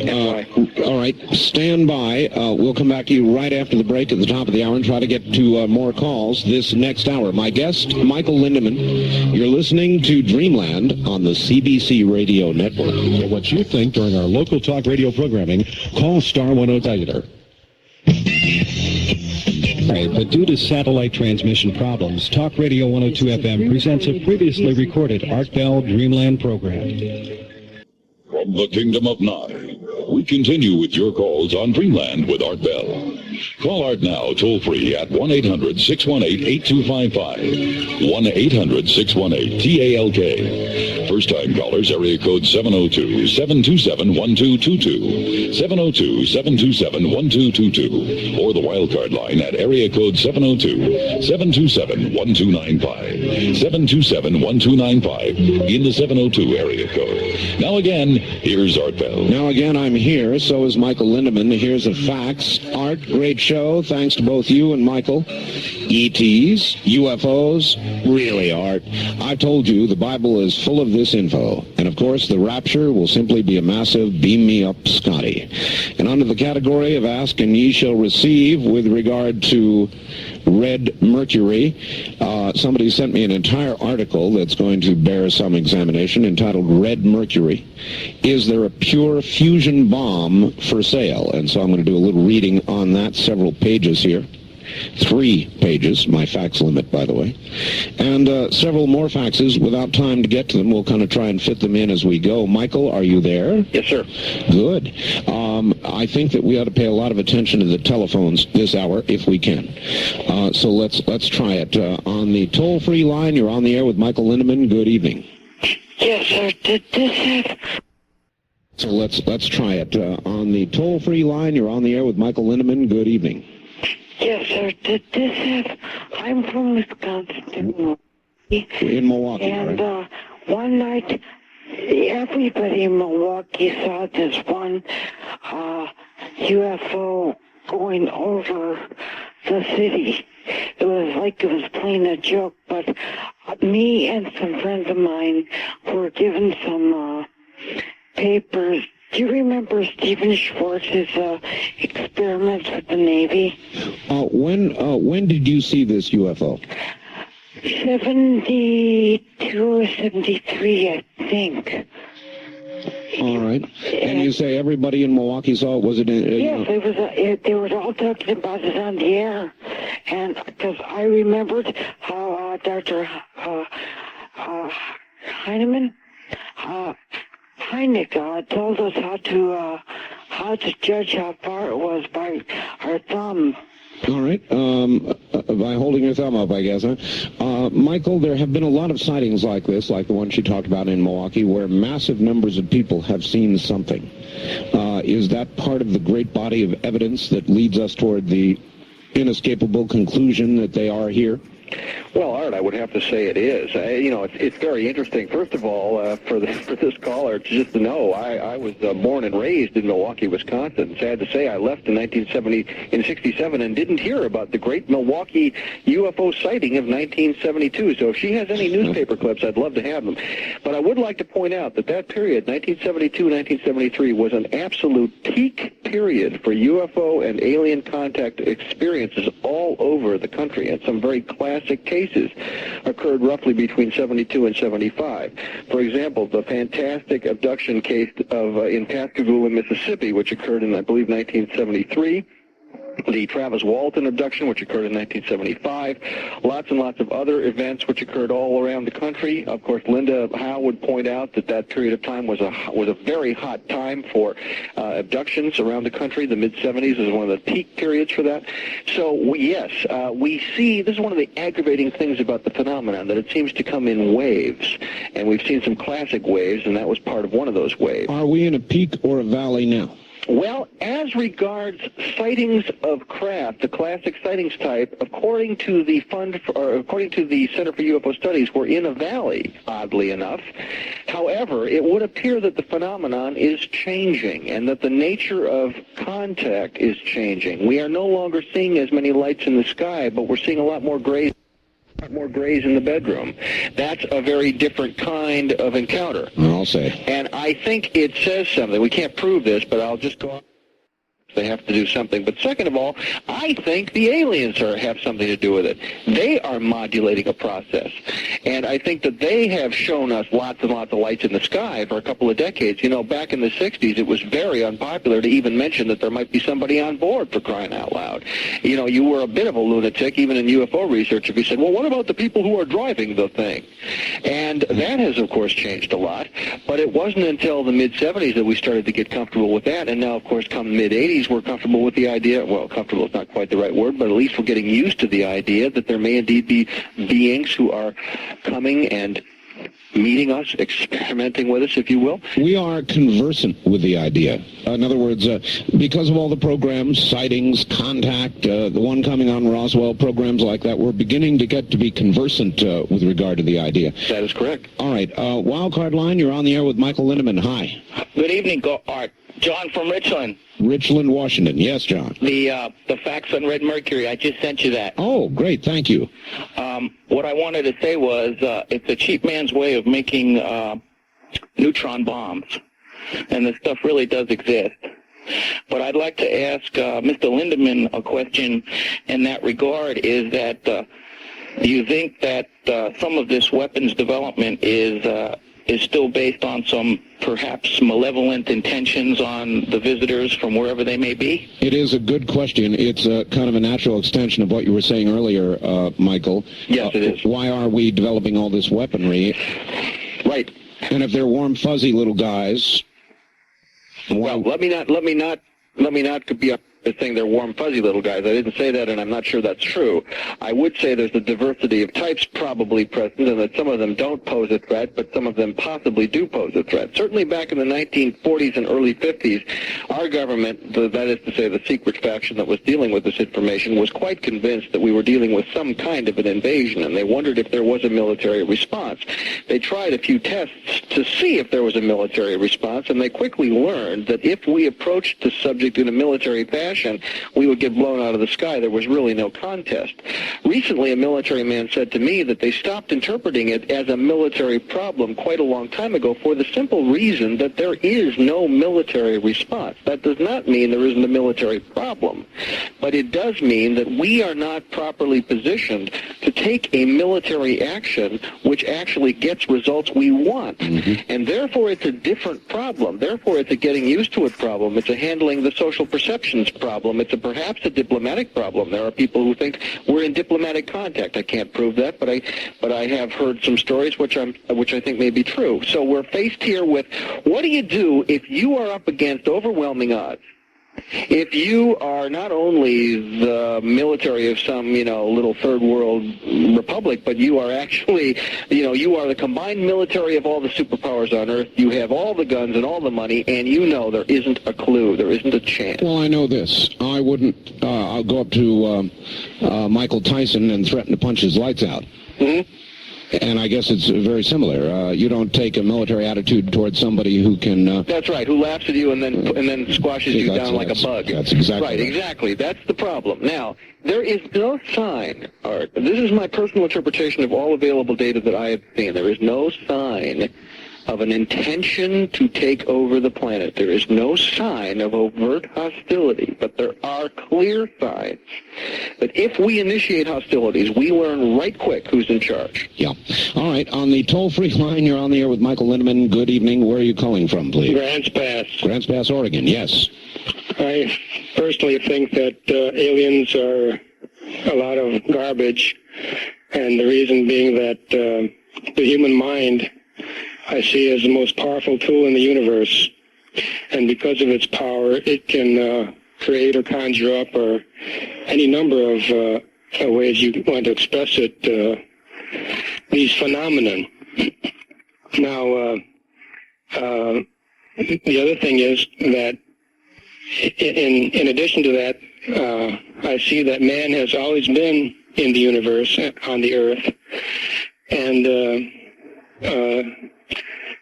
because of that, there have been many cultures, there have been many civilizations, and quite possibly these artifacts and phenomena that we've been finding are a result of these past civilizations. All right.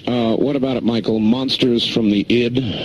Well, I didn't interpret him as saying only monsters from the id. I think that's one possibility. Basically, if we look at all the data, I think there are three broad possibilities. First of all, we have an absolutely extraordinary degree of human delusion. Delusion in people who test normal, who test intelligence, who test non-pathological. Yes. That's one possibility. Possibility number two, some governmental or quasi-governmental entity is in possession of an extraordinary array of absolutely bizarre technologies, and they're using them with a vengeance all over the place with no visible agenda. But that's a second possibility. Third possibility is aliens. Any way you slice it, we've got a serious problem here. Neither one of those possibilities is trivial. We have to find out what it is, and to treat it with a completely open mind, we have to accept that some cases may fall in any one of those boxes. But I will say this. On balance, I believe data shows that the best probability is that some cases are alien. All right. And I will stand on that. All right. On the first-time caller line, you're on the air with Michael Lindemann. Good evening. Where are you calling from? Michael, let me turn down my radio here. Right. All right. Thank you. Please do that. Turn it off. And also tell us I'm calling from Seattle. Seattle. All right. Okay. I got a couple of questions here. Can I shoot with them? Shoot with them, yes. Okay. First of all, that Roswell thing, the declaration, my phone might be bugged, by the way, because of that. I hope you understand that. Okay, Michael? No problem. All right. I told the person about it that has to write to you. He needs to know if he has to tell you what he saw. No, he doesn't have to tell me anything. He just asked for the declaration. Just ask for the declaration. He can tell me if he wants to, but he doesn't have to tell me anything. Send a self-addressed stamped envelope, and that's all you need do, ma'am. Okay, then the second thing I needed to know is there was a woman from I've had a long time trying to get through to you. There's a woman from Portland that saw some circles in the land. Mm-hmm. And I don't know if I can get her phone number or if I can just report that on the phone here. Well, do you mean the crop circles that have been reported in the Portland area over the last couple of weeks, the recent report? Yes, because in Wisconsin, back in, I think it was about 89 or 1990, they were having a lot of crop circles in their land, too. And they found a dignified, like this former caller that just called and thought it was a bunch of crock, that there were UFOs. It was a small town and a lot of dignified folks. And they saw these vessels and they saw circles in their croplands. All right, thank you. Yes, we're very well aware of the Portland crop circles, aren't we, Michael? Yes, we are. But I think it's important to note, first of all, the crop circles have been occurring in this country in quite a few different states from time to time over the last number of years. It's not just an English phenomenon, of course. Now, we also have to say that we now know from the English experience that some crop circles, including some of the very unusual, large, highly ornate crop formations, are hoaxes. It is possible to hoax some of these, but it is also next to impossible, according to our best information, to hoax some of the features of a genuine circle, such as the work of Dr. W.C. Levengood out of Pinelandia Labs, the work that he's done showing the changes in the cell pit structure, showing changes in growth rates, showing in germination rate, various changes, even changes in the electromagnetic behavior of the plant materials, saying that this is the stuff that can't be hoaxed. It takes real work to test this stuff. Now, that testing has not been done, to my knowledge, on the Oregon material, but Linda mentioned earlier that she's trying to get some samples. It would be important to find that out. That's right. I'm sure it's on the way. On the toll-free line, you're on the air with Michael Lindemann. Good evening. Art, how you doing? Just fine. Where are you, sir? Albuquerque. Mike from Albuquerque. Yes, sir. Mr. Lindeman. Yes, sir. My father was reading to me from a book by a man named George Andrews this afternoon. And in the book it states that in one particular county in Pennsylvania in the 1970s, in a one-year period, there was over 130 UFO sightings where there was an association with Bigfoot. Are you familiar with any of this? Well, I confess I'm not familiar with the Pennsylvania sightings, but I am very definitely familiar with claims of Bigfoot in association with some UFO sightings. Bigfoot, of course, is another of these extremely strange, anomalous occurrences. There's good evidence that there is such a thing as Bigfoot, the Sasquatch up in the Seattle and northwest area there, and, of course, other manifestations of the same phenomenon in other parts of the world, other parts of the country. Right. Native Americans have been reporting this for hundreds of years. There are a few cases, and Linda Howe is someone who's brought some of these cases forward, where there have been sightings of a seemingly Bigfoot-type character in association even with the cattle mutilation phenomenon. So there may be a link. I can't prove it, but I think so. Okay. Are you familiar with the work of Dr. Grover Krantz? Can't say I am. Oh, okay. He's an anthropologist, professor of anthropology at the University of Washington. Right. And he has amassed, he's been studying the Sasquatch phenomena for a long time. And it seems now that there's several scientists that are no longer looking at the Sasquatch phenomena as let's prove its existence, an anthropological standpoint. It's now being studied in a zoological standpoint. Right. What is it? I mean, that's a rhetorical question. The question is not, they know it's there, but now the question is, what is it? Yeah, the biggest piece of evidence is the dermal ridges. Right. Are the fingerprints on the feet. That'd be virtually impossible to fake. Mm-hmm. And they're finding them left and right. I was curious if you, if there was a large connection. All right, thank you. And you do find there to be a connection. Well, no, what I would like to say is, since Bigfoot is a little outside my range of personal study, I would only say that there have been some researchers who have established a possible connection. I don't rule it out. I think it's a very provocative possibility. All right, well, since we've asked about that, how about Loch Ness? Oh, sure, and after that, let's bring in... Well, I mean, there has been serious scientific inquiry in Loch Ness, and they've had readings. I don't want to make light of Loch Ness. I personally would be thrilled to bits if the Loch Ness Monster exists, and there's a darn good chance it does, not only there, but in Lake Champlain and the Ogopogo and some lake up in, I don't know, British Columbia or wherever it is. It is absolutely likely, Art, that there are lots of bizarre life forms on this planet that we haven't found. Every now and then something washes up on a beach on some shore of some ocean. We find with it a whole new class of whale or a whole new class of squid or some other creature we've never seen before. Exactly. Eels 100 feet long. It's quite possible. I'm not sure, however, that there is any established connection between Loch Ness and UFOs. All right. On the wild card line, you're on the air with Michael Lindemann. Hello, where are you? Yes, this is Dan from the University District in Seattle. Hi, Dan. Hi. And, Michael, it's been a few months since I've talked to you, but I was the one who called up asking questions about the reptilians a few months ago, and you were very kind and gracious in giving me your time on that information. I'm wondering, have you ever exchanged information with Mark McCandlish? Yes, in fact, we had an interesting exchange on this very show a couple of months ago. I must have missed it then, because I was very fascinated. Well, actually, caller, that's what led to the McCandlish appearance on this program.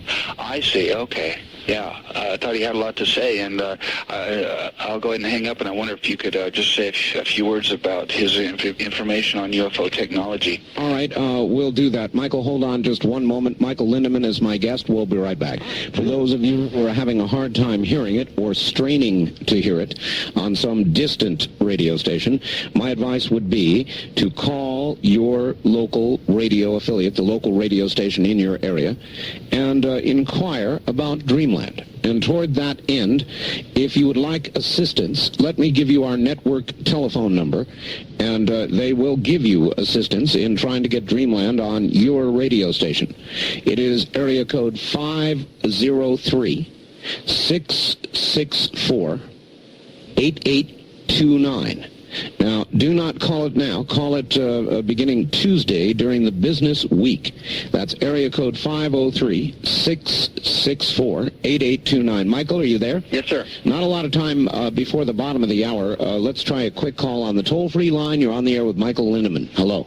Yes, this is Tom from San Diego KOGO. Hi, Tom. Hi, I am an ESP researcher, and of course, I'd like to have a couple questions with Mr. Lindemann.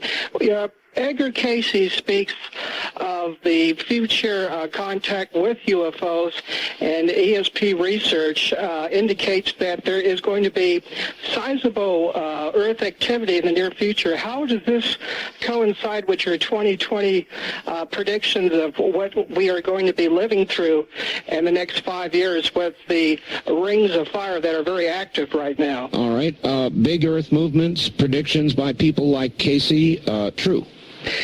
Well, what I can say is that there is no geological precedent that we know of for the kind of Earth changes that have been predicted by some people. For example, Gordon Michael Scallion, who firmly believes that the western third of the United States will simply be inundated. That's right. I am not in any position to say these people are right or wrong. What I will say is that the probability that they're right is extremely low unless something absolutely unprecedented occurs on this planet. Which is, of course, what they're predicting. That is exactly what they're predicting. I have to work from known information, known trends, and I would have to say that in my view, the likelihood of Earth changes on that scale is extremely small.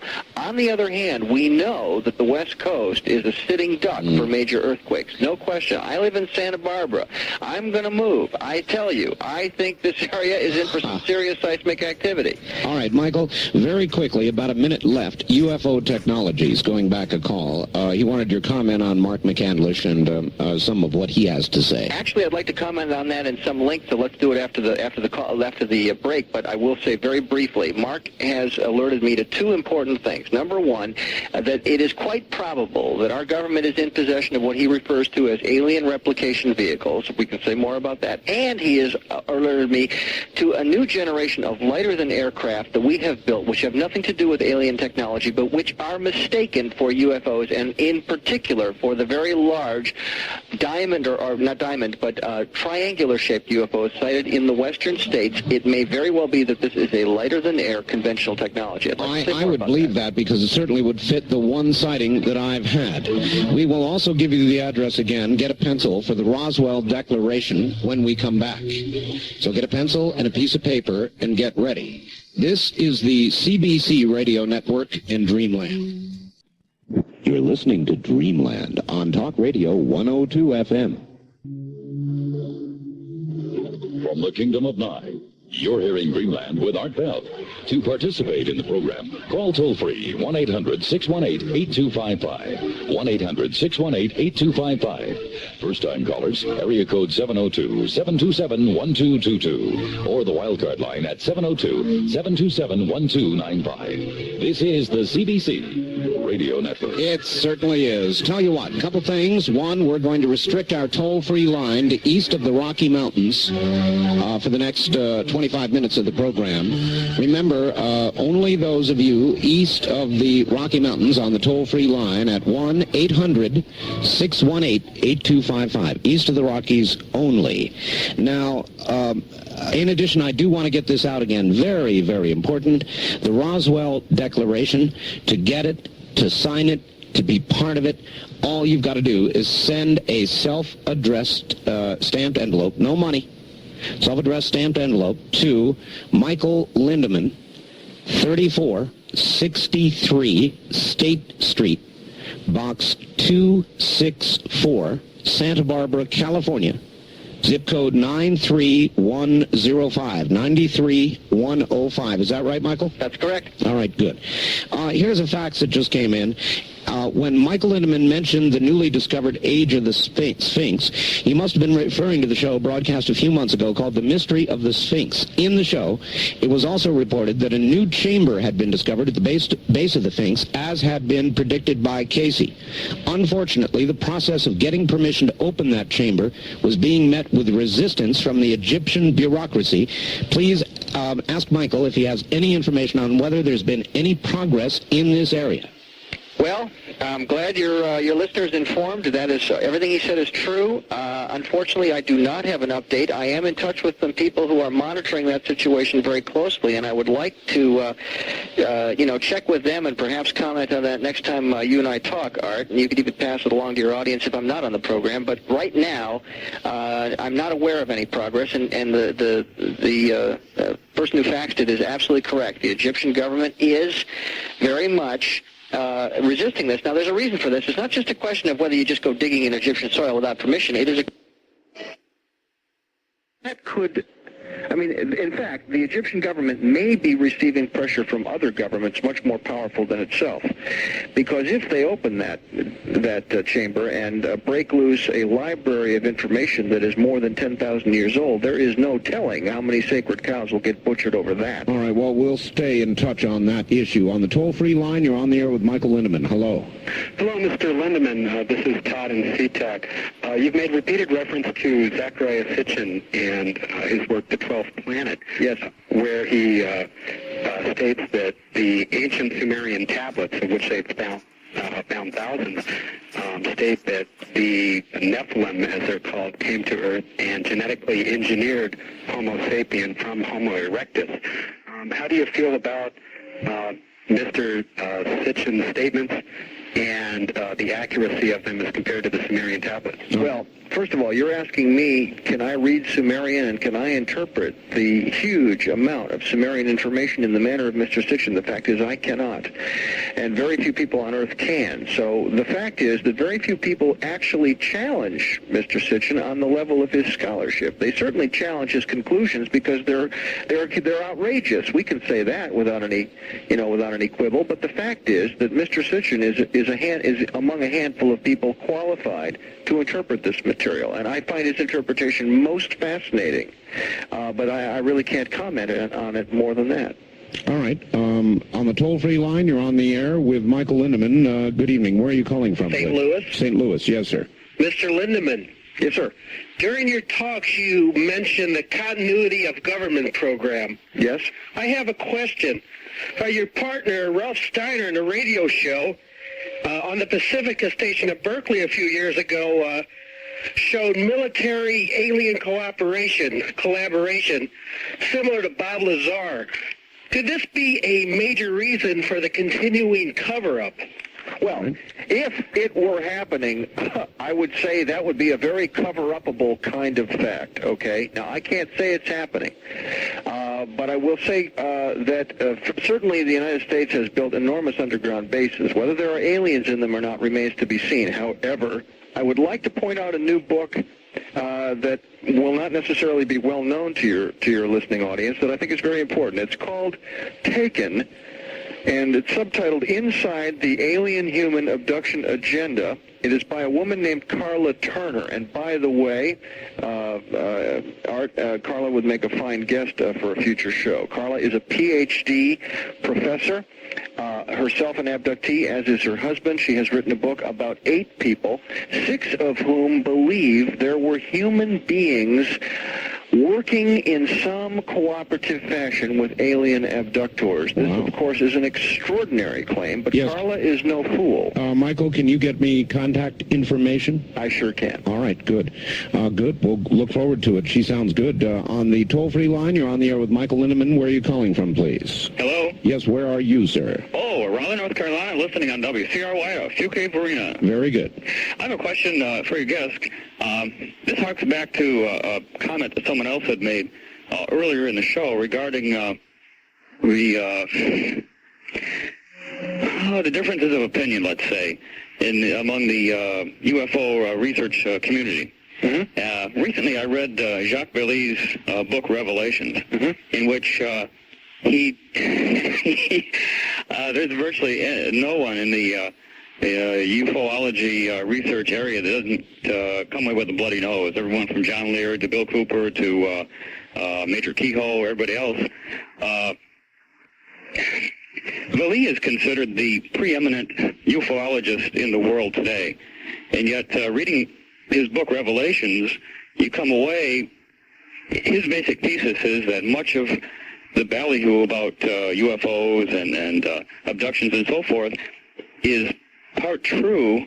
There's something going on out there, but much of it is generated by the military intelligence complex, and they've so well infiltrated and co-opted the research efforts that it's hard to tell anymore who's telling the truth, what's manufactured. That's true. All right, I get the message. Can I comment on that? Yeah, please go right. And it's a good one. And by the way, some of the people he mentioned are not at the center of the scientific community investigating this phenomenon. But that is true. Go ahead, Michael. All right. Bottom line, I have great respect for Jacques Vallée. Jacques Vallée is an important, you might say, and almost a dissident voice in UFO research today, but he operates at an almost unique level of subtlety.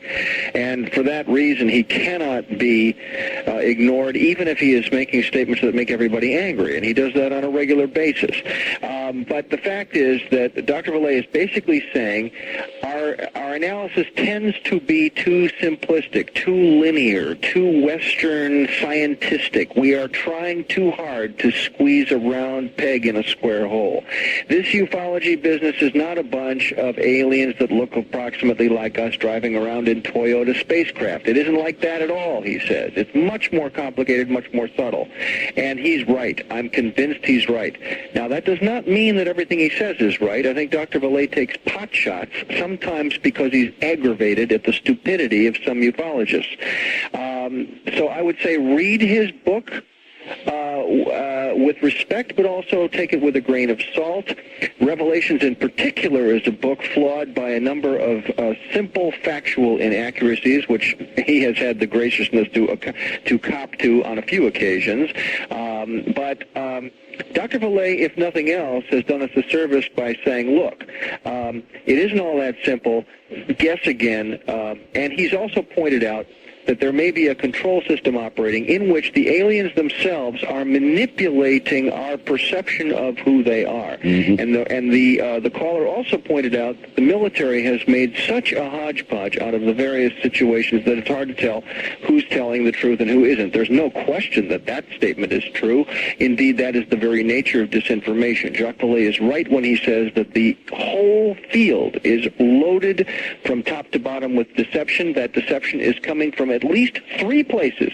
Place number one, our own military, our own government structure, which has had a huge stake in all of this deception. Number two, the aliens are foisting deception on us without a doubt. And third of all, of course, each and every one of us personally is prone to self-deception. This is an easy place to get completely screwed up and deluded, and we have to stop every couple of minutes and say, wait a minute, maybe I'm dead wrong. Well, all of that together creates an awfully large noise level, doesn't it? You bet. A very large noise level. The signal is a very hard one to find, and you really have to hold out. I always say to my audiences, please do not jump to the ready answer. You need, above all in this field, a high tolerance for ambiguity. We don't have the answer. All right. On the toll-free line, you're on the air with Michael Lindemann. Hello. Hi, Art. This is Linda from Maple Valley, Washington. Yes.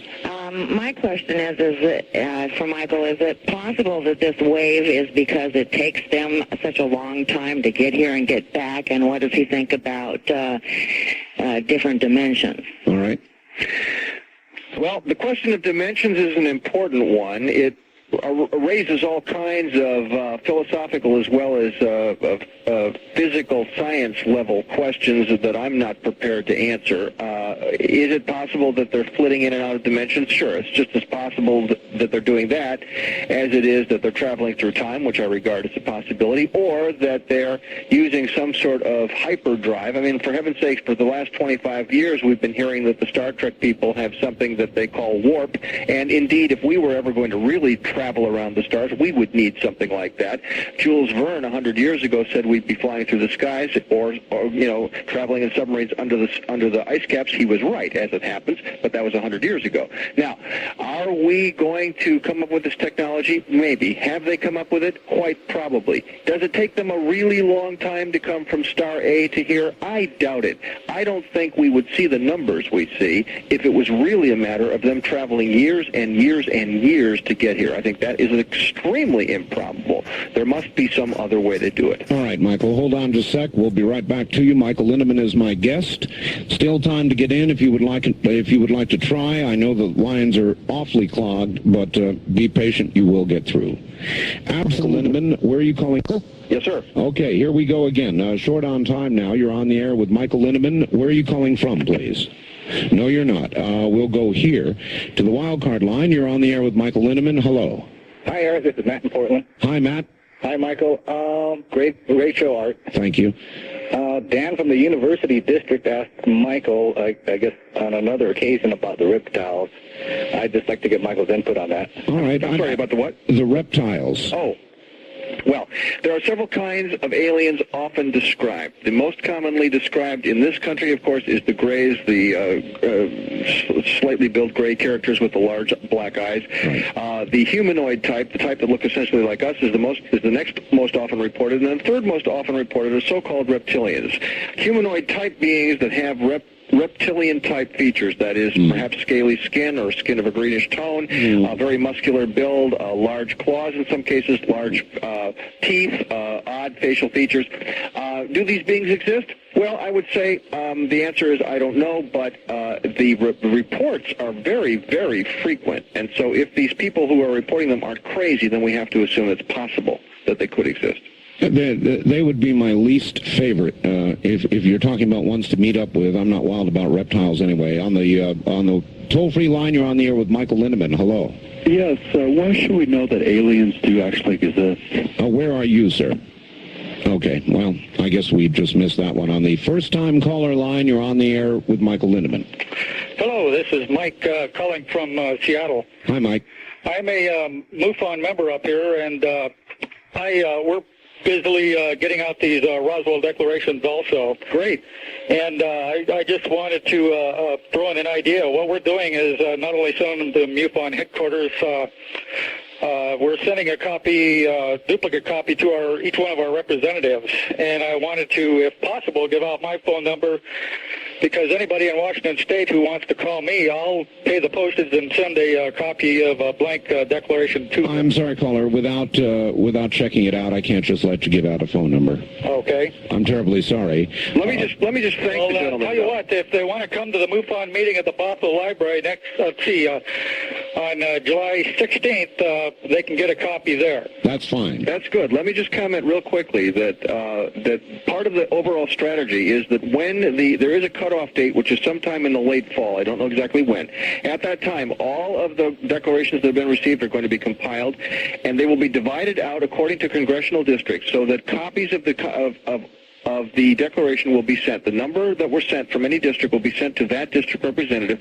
and the entire thing will also be sent to key members of the administration, including the president and the vice president. So, you're in effect, caller, you're doing something that's a little redundant, but I think it should be done. I think your representatives should know, and I applaud your effort. All right, good. On the toll-free line, you're on the air with Michael Lindeman. Good evening. Well, goodness gracious, I finally got on. Yes, where are you? I pushed redial. Where are you, sir? I'm in Spokane, Washington. All right. And we're kind of remiss because we don't have any sightings around here very much. All we had was somebody shooting the hell out of about 21 people at the Air Force Base, and then about 4 days later a B-52 crashed at the same place, and nobody mentioned a thing about it.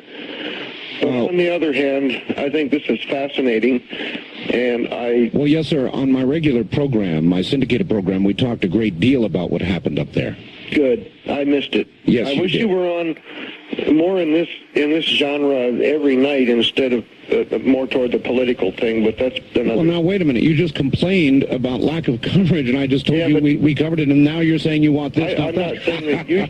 No, you shouldn't have covered it. The media should have. I see. Anyway, do you have a question? You're a special entity. I don't have a question so much as I'm just in total awe at what's going on. Most of my experiences are spiritual in nature, and gosh, this opens up a whole new area of bewilderment to me. What can we expect in the future? I mean, is this the strange goings-on in the sky that we're not supposed to look at that's described in the Bible, or what?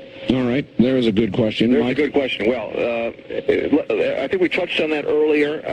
There are, of course, many prophecies from the Bible as well as other scriptures around the world indicating this is a very special time. There may be events that occur over the next couple of years that have the appearance of the fulfillment of prophecy.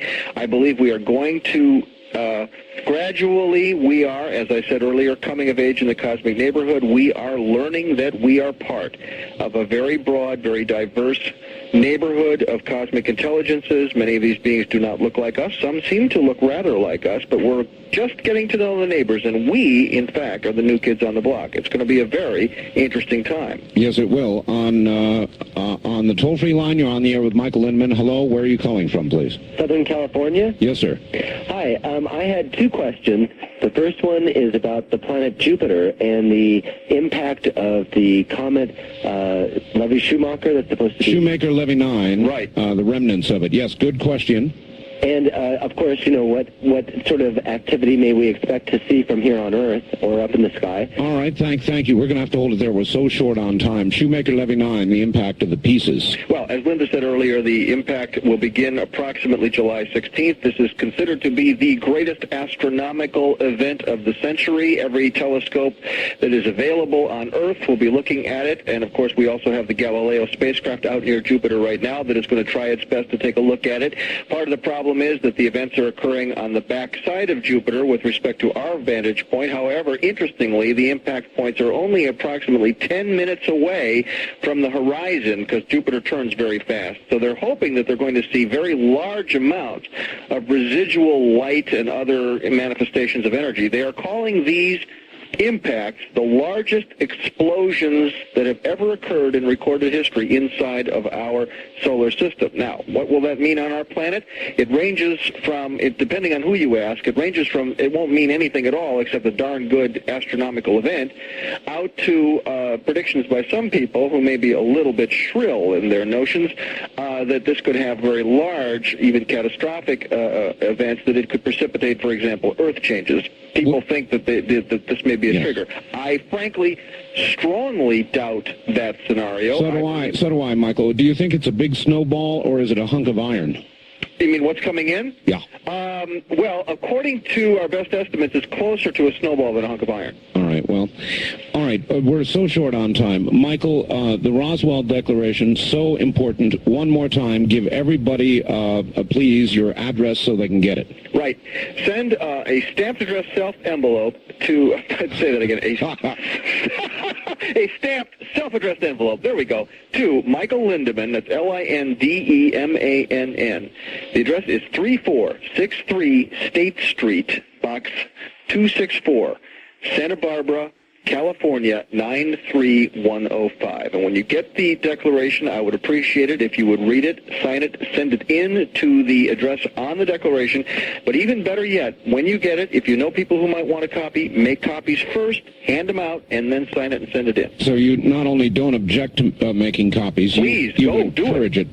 And what about people who will make copies and then fax it to other people? Is that legitimate as well? I see no problem with that. Make sure that they get both sides. However, it's a two-sided document. All right. Michael, we're out of time. That's it. Another wonderful appearance on the program. And, of course, we will have you back again. Thank you so much, Art. It's been a blast. And if you get a chance to supply me with contact information on Carla Turner, I'd sure love it. I will do that.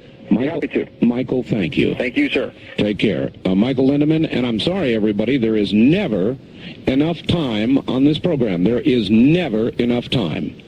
If you would like a copy of this program or any Dreamland program, the number to call is area code 503-664-7966. Once again, and you can call it 24 hours a day. The magic number is area code 503-664-7966. They will get you a copy of any Dreamland program we've done since the inception. Thank you all. Good night.